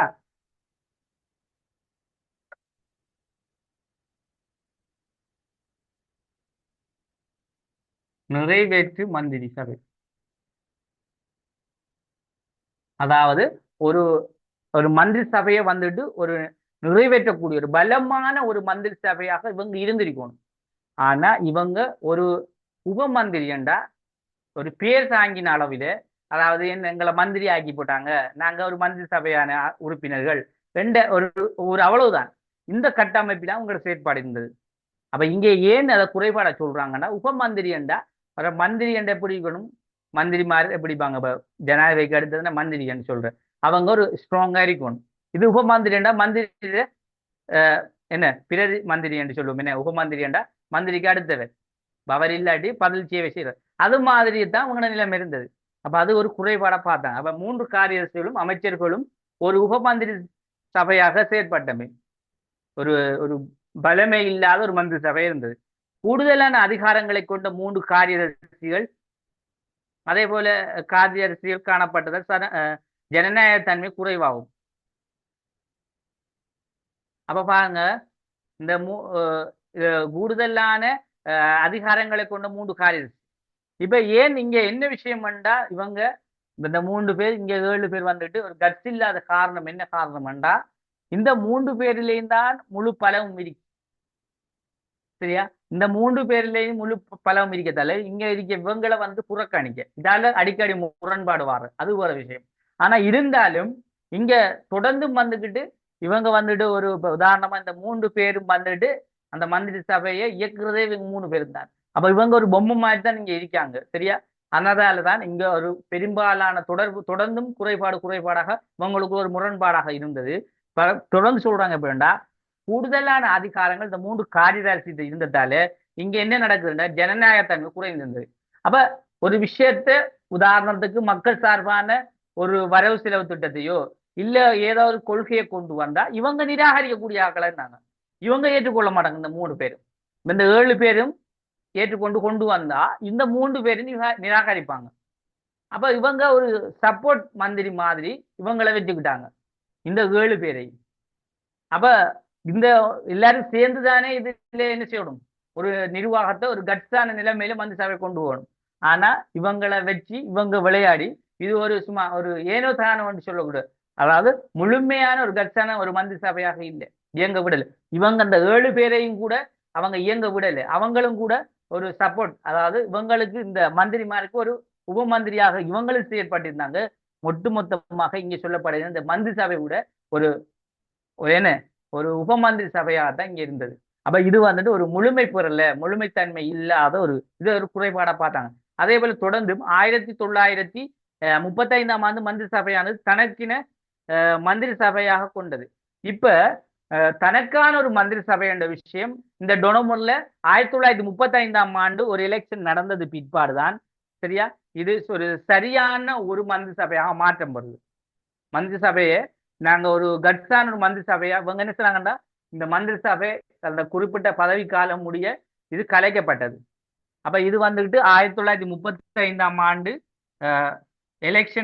எலெக்ஷனோட ஒரு தேர்தலோட என்ன செய்து இந்த ஏற்கனவே இருந்தது கலைக்கப்பட்டு புதியோரு, அதாவது எப்படி அந்த மந்திரி சபை அது எப்படி தனி சிங்கள, சரியா, தனக்கென்ன இல்ல தனி சிங்கள மாதிரி சபையாக காணப்பட்டது. அப்ப ஏன் அது தனி சிங்கள என்று சொல்றாங்கண்டா, இங்க இருந்த மந்திரி சபையில இருந்த அவ்வளவு உறுப்பினர்களும் தலைவர்கள் சிங்களவர்களை கொண்ட, அதாவது பெரும்பான்மை மெஜாரிட்டி யார் இருக்கு, சிங்களவர்கள் அங்க இருந்தாங்க. இப்ப நிர்வாக குழுவில வந்துட்டு எங்கட சிறுபான்மை சார்பாக 1-2 பேர் இருப்பாங்க. ஆனா பலம் வந்துட்டு யார் இருப்பாங்க, சிங்களவர்கள் தான் இருப்பாங்க. இங்கேயும் வந்துட்டு இந்த 58 நீங்க நல்ல விளையங்களும் இந்த 50 பேரிலையும் கூட அதிகமான மெஜாரிட்டி வந்துட்டு கிட்டத்தட்ட நான் நினைக்கிறேன் எத்தனை பேர்கள் என்று சொல்லல, அதுக்கு ஆதாரமும் இல்லை. ஆனா அந்த 50 உறுப்பினர்ல குறைஞ்சது ஒரு 40 பேராவது சிங்களவர்கள் இருந்திருப்பாங்க. இலங்கையில் இந்த டொனமூர்ல 40 பேராவது இருந்திருப்பாங்க. இந்த தேர்தல் மூலம் தெரிவு செய்யப்பட்ட 40 பேர். இதுல இந்த 50 பேருக்குள்ள அதேபோல இதுல தமிழர்கள் சார்பாக இல்ல பரங்கி சார்பாக ஏனையோர் சார்பாக நிச்சயம் ஒரு 10 பேர் தான் வந்திருப்பாங்க. அந்த 40 பேரும் சிங்களவர் சார்பா தான். அப்ப இங்க சிங்களவர் சார்பா தான் ஏற்கனவே நாங்க எதில பார்த்தோம், அதாவது நிர்வாக குழுவிலே, அதாவது 1931 கூட அவங்களோட சார்பான ஆட்களும் தலைவராக வந்தாங்க. ஏன் அங்க ஒரு சட்டம் ஒன்று இருந்துச்சு, எப்படின்னா தேசாதிபதி இவங்க ஒரு ஆளை பரிந்துரை செஞ்சாலும் தேசாதிபதியா என்ன செய்யணும், அவரை நியமிக்கலன்னு முடிவெடுப்பாங்க. இப்ப உதாரணமாக 7 குழுவிலையும் நாங்க எங்கட இலங்கை சார்பான மக்கள் ஆளாவது நாங்க தெரிவு செஞ்சா அவரை தேர்ந்தெடுக்கலாமா இல்ல அவரை வைக்கலாமான்னு முடிவெடுக்கிறது யாருண்டா கடைசி முடிவு தேசாதிபதி. அப்ப இங்க வந்துட்டு என்ன நடந்துக்கிட்டா, இந்த அமைச்சரவையில வெளியிலே இருந்து, அதாவது உதாரணமா தமிழர்கள் சார்பாக முஸ்லிம்கள் சார்பாக ஏனைய பரங்கி அந்தந்த இனங்கள் சார்பாக யாரும் வராம முழுமையான ஆட்கள் அந்த 7 பேரும் 7 அமைச்சர்களும் வந்துகிட்டு பொதுவா வந்துகிட்டு இந்த தனி சிங்கள சார்பாக தான் வந்தாங்க. அதைத்தான் 1935ஆம் ஆண்டு மந்திரி சபையானது தனி சிங்கள மந்திரி சபையாக காணப்பட்டது. சரியா? தனி சிங்கள மந்திரி சபையா தொடர்ந்தும் காணப்பட்டது. அப்ப இதுல நாங்க அரசியல் விளைவுகள்ல வந்துட்டு ஒரு சில விடயங்கள் இருக்குது. இதுல எப்படி என்ன தொடர்ந்து வந்துட்டு 1935ஆம் ஆண்டு ஒரு கட்சி முறை விஷயமும் இதுல தொடர்ந்து நாங்க பார்ப்போம். சரியா? சர்வசன வாக்குரிமை. இப்ப நாங்க பார்க்க போறது இந்த சர்வசன வாக்குரிமை. இந்த சர்வசன வாக்குரிமை கொண்டதை பிற்பாடு 1935 அடுத்த எலெக்ஷன்ல என்ன நடக்குதுன்னா கட்சி முறை உருவாக்கப்பட போகுது. அப்ப இதுல கட்சி முறை நாங்க ஏன் நாங்க இதுல கட்சி முறை உருவாக்கப்பட்டன்னு நாங்க பார்க்கல. கட்சிகள் இனித்தான் உருவாக்கப்பட போகுது ஒவ்வொரு கட்சிகள். அதுல 1935ஆம் ஆண்டு சோசியலிச சமஜம கட்சி, அதே போல இலங்கை காங்கிரஸ் கட்சி, எப்படி நிறைய கட்சிகள் என்ன செய்யுது படிப்படியாக வளர்ச்சி அடையுது. இப்ப இனித்தான் அந்த கட்சி முறை என்று சொல்றது இனி அடுத்தது நாங்க தொடர்ந்து பார்க்க. அப்ப இது வந்துட்டு இப்ப நாங்க இவ்வளவு விஷயம் நாங்க பார்த்த காரணம் என்ன, சும்மா டொனமுர் வந்துட்டு ஒரு கட்சி முறை வழக்கத்துக்கு கொண்டு வந்த முக்கியத்துவமான அம்சங்கள் என்ன. அப்ப இது வந்துட்டு 1931 தொடக்கம் 35 வரைக்கும் இங்க சொல்லப்பட்ட விஷயங்கள் இருந்தது.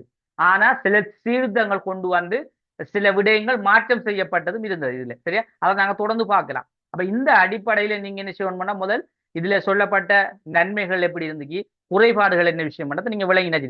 அப்ப இதே அடிப்படையில தான் இதுல அந்த 1935ஆம் ஆண்டு எலெக்ஷனுக்கு பின் வந்துட்டு தனி சிங்கள சார்பான ஒரு மந்திரி சபை ஒன்று உருவாக்கப்பட்டதாக ஆரம்பத்திலிருந்து சொல்றாங்க. சரியா? இது பிராக்டிக்கலா நடந்த விஷயம். இப்ப இதன் அடிப்படையில நாங்க இந்த 3 முக்கியமான, அதாவது அரசாங்க சபை, நிர்வாக குழு முறை, அதே போல மந்திரி சபை, இது 3ம் இந்த அரசாங்க சபைக்குள்ள வருகின்ற ஒரு கட்டமைப்பு. அதாவது இந்த அரசாங்க சபையில இந்த ஆட்சி முறை என்று சொல்லக்கூடிய ஆட்சி பலம், அதாவது நிர்வாக பலம் என்று சொல்லுவோம். இந்த நிர்வாக பலத்தை கொண்ட பகுதிகள் தான் இந்த அரசாங்க சபைக்குள்ள இருக்கின்ற 2 கட்டமைப்பு. அந்த நிர்வாக குழு கட்டமைப்பு, 2 மந்திரி சபை கட்டமைப்பு. இந்த 2 கட்டமைப்பு பிறகுதான் அடுத்தடுத்த விஷயங்கள் வந்துட்டு நாங்க பார்க்கிற, அதாவது சர்வசன வாக்குரிமை, அதே போல பிரதேச வாரி பிரதித்துவம் ஏன் அதை கொண்டு வந்த என்னதுக்கு கொண்டு வந்தாங்கன்றது நாங்க ஏற்கனவே சொல்லியிருக்கோம், பார்த்து வந்திருக்கோம். என்ன அப்ப இதுல கொஞ்சம் இதுல எப்படி இருந்ததுன்னு பார்க்குது. அதே போல இந்த காரியதரிசி என்றவர்கள் யார், எப்படிப்பட்டவர்கள், நல்லவர்களா, மக்களால் ஏற்றுக்கொள்ளக்கூடியவர்களா இருந்தாங்களா என்றது. அதே போல தேசாதிபதி என்ற யார், அவர் தலைவர் என்று எங்களுக்கு தெரியும். அடுத்த விஷயம் எங்களுக்கு தொடர்ந்து நாங்க பார்க்கலாம். அதே போல இந்த பொது சேவை, அதே போல நீதி சேவை. பொது சேவை என்னது கொண்டு வரப்பட்டது, நீதி சேவை. நீதி சேவை பொதுவான ஒரு விஷயம் தான், என்ன நீதி சம்பந்தமான விடயங்களுக்கு.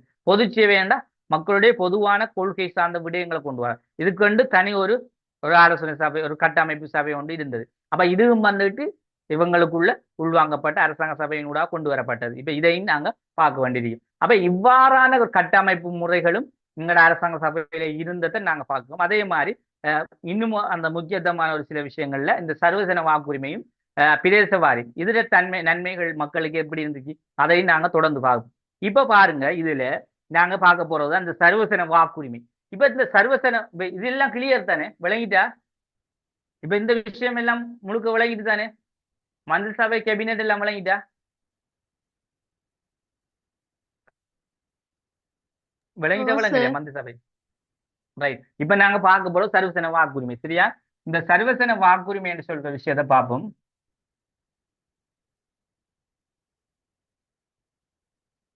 சர்வசன வாக்குரிமை. இப்ப இந்த சர்வசன வாக்குரிமையை பொறுத்த அளவிலே இப்ப டொனமுர்ல வந்துட்டு இந்த சர்வசன வாக்குரிமை அறிமுகப்படுத்தினாங்க. இப்ப இது சர்வசன வாக்குரிமைன்னா எப்படி? இப்ப இது வந்துட்டு மட்டுப்படுத்தப்பட்ட, அதாவது விரும்பினவர்கள் இப்ப யார் யாரு போடலாம் என்ற ஒரு வரையறை இருக்கா, இல்ல இலங்கையில் இருக்கின்ற எல்லாருமே போடலாமா?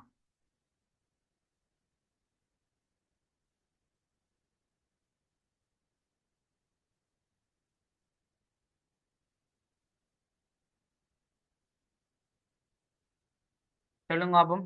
இலங்கையில் இருக்க எல்லா மக்களும் போடலாமா?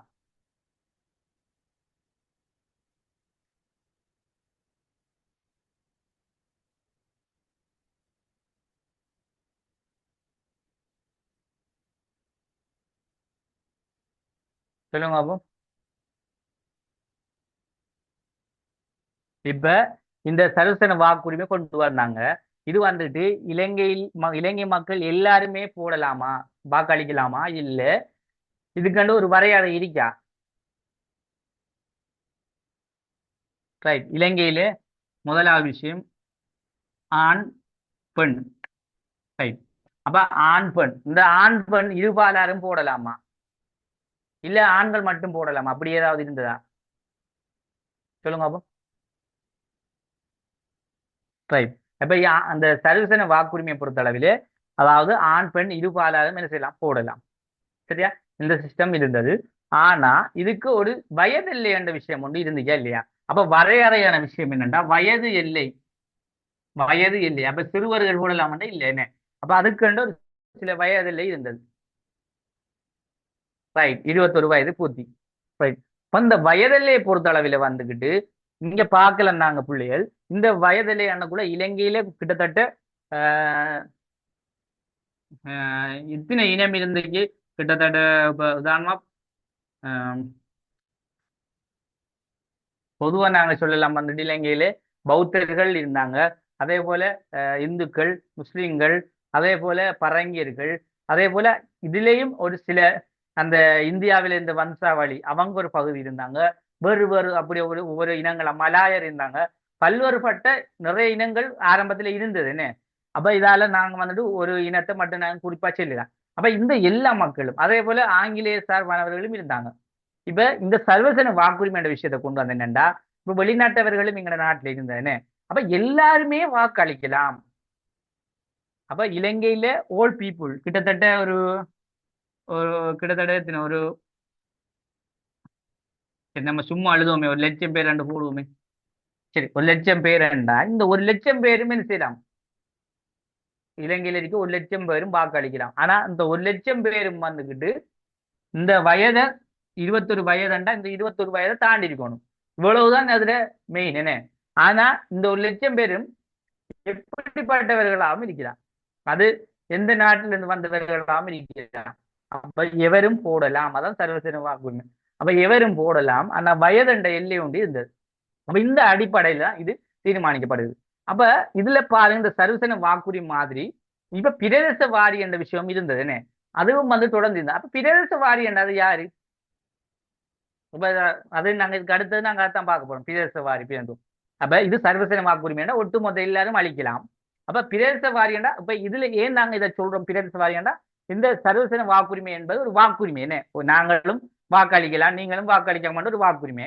அப்ப அந்த வாக்குரிமையை இங்க அழிக்க எவ்வளவு அழிக்க சும்மா ரோட்ல வர போல அழிக்கலாமா? இல்லை. அதான் அந்த பிரதேச வாரி. அப்ப அதை எப்படி அழிக்கலாம்டா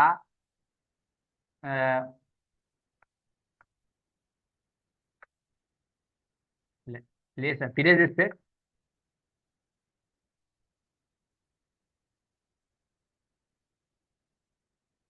நரி பிரதேச ரீதியாக அளித்தது. அப்ப இதுல நாங்க ஒரு வாக்குரிமை எங்களுக்கு தந்தா இந்த வாக்குரிமை நாங்க எப்படி அளிக்கணும்ன்ற எங்களுக்கு ஒரு குழப்பம் என்ன. இப்ப உதாரணமா நாங்க ஒரு வெட்டிக்குளவில இருக்கோம். வெட்டிக்குளவில இருக்க நாங்க போய் ஒரு கொழும்புல இருக்க வாக்குச்சாவடியில வாக்கு போடலாமா, இல்ல ஒரு ஜப்னாவில் இருக்க வாக்குச்சாவடிக்கு போய் வாக்கு அடிக்கலாமா? இல்ல.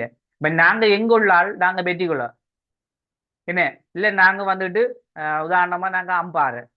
அப்ப நாங்க அம்பாறைண்டா நாங்க அம்பாறையில இருந்து தான் என்ன செய்யணும், அம்பாறையில இருக்கின்ற எங்கட பிரதேசம் நாங்க அம்பாறையில ஒரு ஊர்ல இருந்தா அந்த ஊருக்குள்ளதான் நாங்க வாக்களிக்கலாம். அப்ப அதை விட்டுட்டு கொழும்புல போய் கொழும்புல இருக்க ஒரு ஏதாவது ஒரு ஊர்ல போய் வாக்களிக்கலாமா? இல்லை. இதுக்கு தான் என்ன செஞ்சாங்க, இந்த சர்வசன வாக்குரிமை எவரும் அளிக்கலாம். அதுக்கு ஒரு ஒரு வழிமுறை ஒன்று இருக்கு. சும்மா கண்டனிட மாதிரி எல்லாம் செய்யல. அதுக்கு என்ன செஞ்சாங்கன்னா இந்த பிரதேச வாரி பேருந்தத்தை கொண்டு வந்தாங்க. அப்ப இந்த பிரதேச வாரி கொண்டு வரதால என்ன நன்மை, இதுல இப்ப எல்லாரும் வாக்களிக்கலாம். ஆனா இதுல இன்னும் ஒரு பிரச்சனையும் ஒன்று இருக்கு பிரதேச வாரியில. இப்ப ஒவ்வொரு பிரதேசத்தை பொறுத்தளவுல இப்ப மக்கள் பொதுவா இலங்கையை பொறுத்தளவு கூட யாருன்னு பார்த்தா பௌத்தர்கள் தான். இப்ப அவங்க வந்துகிட்டு இப்ப மொத்தம் 1,00,000 பேருண்டா அவங்க எப்படியும் குறைஞ்சது எத்தனை இருப்பாங்க, ஒரு 50 பேர் இருப்பாங்கன்னு வச்சுக்கோ, 5 லட்சம் பேர் இருக்காங்கன்னு வச்சுக்கோமே. அப்ப அவங்க ஒரு 5 லட்சம் பேர் அவங்களே வைத்திரும். அப்ப மிச்ச 5 லட்சம் பேர் தான் ஏனையவர்கள். அப்ப இந்த 5 லட்சம் பேர் எல்லா இடத்துக்குள்ளேயும் அவங்க தான் கூட இருக்க போறாங்க என்ன. அப்ப அதுலயும் பிரதேசம் பண்ணக்குள்ள அவங்க தான் கூடுதலா வர போறாங்க. ஒவ்வொரு பிரதேசத்துக்குள்ளேயும் ஒவ்வொரு ஆக்களை வரக்குள்ள கிட்டத்தட்ட ஒரு 50 பிரதேசம் 50 பிரதேசத்துக்குள்ளே 50 பேர் அவியாம பெற போறாங்க. அப்ப இதுல யாரு பாதிக்கப்பட போறா? யாரு பாதிக்கப்படுவா? சொல்லுங்க அப்ப யாரு பாதிக்கப்பட போறா? சிறுபான்மை சார்பானவர்கள் தான் பாதிக்கப்பட போறாங்க என்ன. அப்ப இது தொடர்ந்து சர்வசன வாக்குரிமை என்பது தொடர்ந்து கொண்டு வரப்பட்ட நல்ல ஒரு விஷயம்தான்.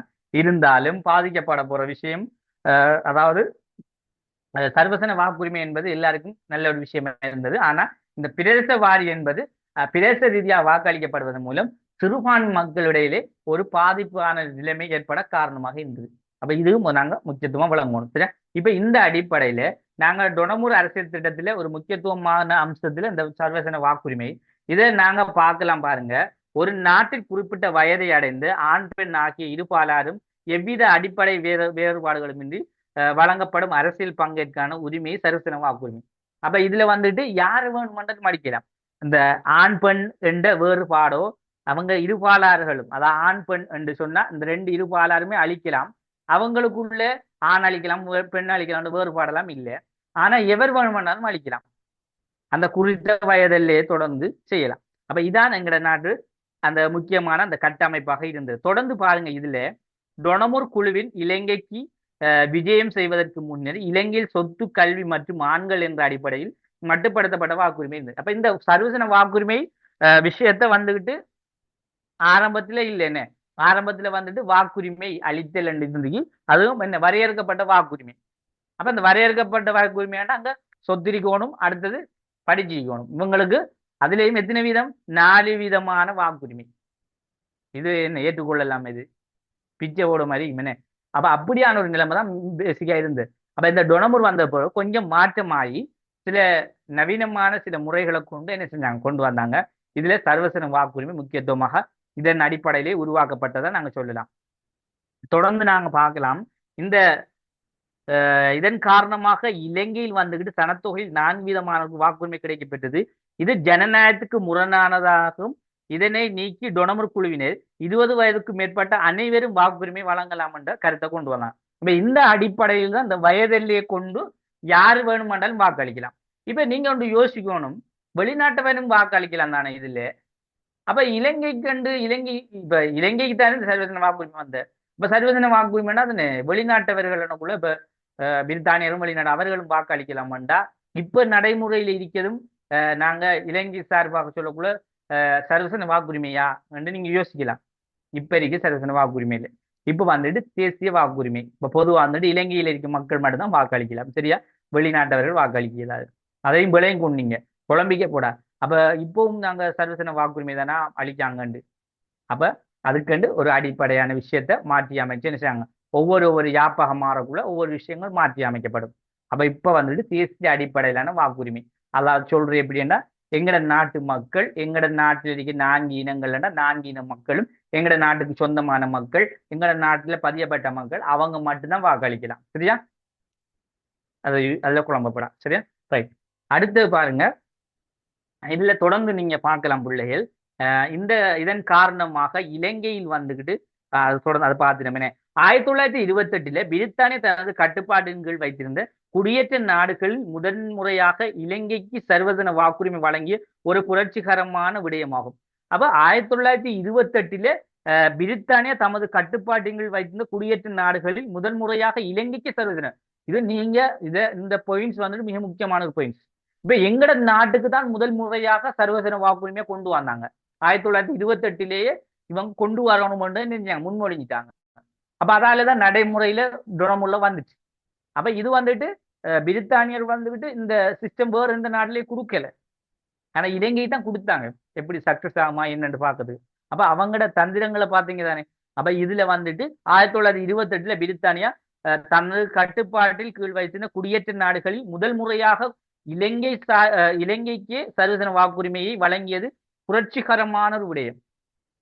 அதான் புரட்சி என்றக்குள்ள ஒரு பெரிய ஒரு வெற்றியாம். அப்ப ஏன் இந்தியா கொடுக்கல பாப்போம். தெரிஞ்ச பிள்ளைகள் சொல்லுங்க. இந்தியாவுக்கு ஏன் கொடுக்கல சர்வதன வாக்குரிமை பாப்போம். இப்ப இலங்கையையும் ஆட்சி செஞ்ச மாதிரி இந்தியாவையும் ஆட்சி செஞ்சானே ஏன் இந்தியாவுக்கு கொடுக்கல? அங்க சனத்தொகை கூட. சனத்தொகை கூட, நிறைய இனங்கள் கூட. இப்ப 1 லட்சம் பேர் ஸ்ரீலங்காவில இருந்தா, இப்ப இந்தியாவில வந்துகிட்டு கிட்டத்தட்ட ஒரு, சும்மா ஒரு உதாரணம், இந்த 1 லட்சத்துக்கு நாங்க கணிப்பு செய்வோமே, கிட்டத்தட்ட ஒரு அந்நேரமே ஒரு 5 கோடி பேர் என்னவோமே, 5 கோடி பேர் இருந்திக்கலாம். அப்ப எவ்வளவு டிஃப்ரெண்டா இருக்கும். சும்மா சாதாரணமா நாங்க ஒரு 5 கோடி இந்த ஆரம்ப சனத்தொகைக்கு நாங்க ஒரு எண்ணிக்கை தான் போடுவோம், 5 கோடி. அப்ப இந்த எண்ணிக்கைக்கும் இந்த எண்ணிக்கைக்கும் எவ்வளவு வித்தியாசம். இது எப்படி அதை ஈடு செய்யறது? அதான் பிரச்சனை. அப்ப அந்த எண்ணிக்கையை முதல் சக்சஸ் ஆக்கணும். அவங்க முதல் சின்ன சின்ன நாடுகள்ல இப்படியான நடவடிக்கைகளை கொண்டுதான் பார்ப்பாங்க. அப்ப அந்த அடிப்படையில தான் எங்க நாட்டுக்கு அது சக்சஸ் ஆகி சர்வீஸ் வாக்குரிமை என்றது. அப்ப தொடர்ந்து இருந்துக்கேண்டா இல்லை. அப்ப இது வந்துட்டு கிட்டத்தட்ட சோல்பெரியில இருந்து சோல்பெரி வரைக்கும் இருந்துச்சு. அங்கால 72 எங்களோட நாடு ஒரு குடியரசு மாறின உடனே அது முழுமையா மாற்றம் அடைஞ்சது. அப்ப எங்க நாட்டு மக்களுக்கு மட்டும்தான் முக்கியத்துவம் கொடுத்திருந்தாங்க 72 பிறகு. ரைட், அடுத்த பாருங்க. இதுல தொடர்ந்தும் டொனமுர் பாருங்க, அதுல தொடர்ந்து சொல்ற விஷயத்த, டொனமுர் குழுவினர் சர்வசன வாக்குரிமையை வழங்க முன்வந்த போது அப்போது இலங்கை அரசியல் செல்வாக்கு செலுத்தி வந்த உயர்குழாமினர் சர்வசன வாக்குரிமையை வழங்கக்கூடாது என்பதற்கு பல்வேறு காரணங்களை எடுத்துரைத்தனர்.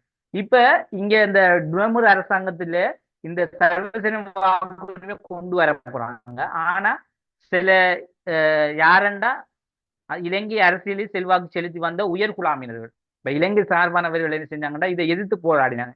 சர்வசன வாக்குரிமையை கொண்டு வந்தா அது பாரிய ஒரு பிரச்சனையா வரும் என்று சில கல்விசார் நடவடிக்கை எல்லாம் சொல்லியிருந்தாங்க. உண்மையாவே அது கொண்டு வந்தவங்க பிரச்சனை தான்.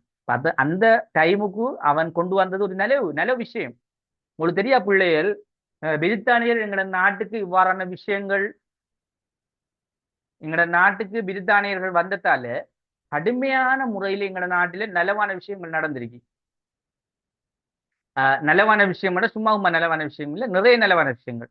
இப்ப எங்களோட நாட்டில நாங்க இப்ப இருக்கின்ற இந்த பாராளுமன்ற கட்டமைப்பு, அதே போல எங்களோட பாதைகள், நாங்க போற இந்த போக்குவரத்து பாதைகள், அதே போல புகையிரத பாதைகள், புகையிரதங்கள், அதே போல இன்னும் நலமான விஷயங்கள். அதாவது இந்த எங்களோட மக்களுக்கு அரசியல் என்னன்றத சொன்ன விஷயங்கள். இப்ப நாங்க இன்று வரைக்கும் ஒரு நிம்மதியா திருப்தியா வாழ்றோம்டா அவங்க ஒரு பங்களிப்பு. இதை பத்தி ஒரு கேள்வி ஒன்றே வந்திருக்கு 2023 23 இருந்தா நினைக்கிறேன், 23 21. அதுல கேள்வி ஒன்று போட்டிருந்தாங்க, பிரித்தானியர் இலங்கை வருகை தந்த போது அவங்களோட காலத்துவ ஆட்சியினால் உங்களுக்கு என்ன என்ன நிலத்தை நீங்க கண்டிருந்தீங்க, இதால என்ன பிரயோசனம் நீங்க அடைஞ்சிருந்தீங்க, இதை நீங்க உணர்கிறீர்களா என்று கேள்வியே பாஸ் பேப்பர்ல போட்டிருந்தாங்க. உண்மை ஒத்துக்கலாம். நாங்க நிறைய விஷயங்கள் எங்களுக்கு அவங்களால கிடைச்சிருந்தது. இந்த அரசியல் அமைப்பு கிடைச்சது, எங்களோட வாழ்க்கை முறைகளை நிறைய மாற்றங்கள் வந்தது, கல்விகள் உருவாக்கப்பட்டது, நிறைய சேஞ்சஸ் பாருங்க. அப்போ இல்லாட்டி நாங்களும் பாமர ஒரு பின்தாங்கின ஒரு நாடா தான் இருந்துப்போம். அப்ப அவங்க வந்ததால நாங்க எதிர்பார்த்தோம் எதிர்பாராமலும் நிறைய நல்ல விஷயம் கிடைச்சிருக்கு எங்களோட நாட்டுக்கு. சரியா, நாங்க அதை ஏற்றுக்கொள்ளத்தான் வேணும். ரைட், தொடர்ந்து 9:30 தாண்டிட்டு லோக்கலே. சரி, ஓகே. அந்த கீழக்கிரிய பாயிண்ட்ஸ்ல இருந்து நான் நாளை கொஞ்சம் திரும்ப ஒரு தரம் சர்வசன வாக்குரிய மேலோட வழங்கப்படுத்தி கொண்டு போறோம். சரியா, டைம் நான் பார்க்கல தாண்டிட்டேன். சரி, ஓகே. அனைவருக்கும் ஜிசாக்கல்லாஹ், தேங்க்யூ வெரி மச், நன்றி. ஏதாவது டவுட் எனக்கு மெசேஜ் போட்டு கேளுங்க. சரியா, ரைட், ஓகே.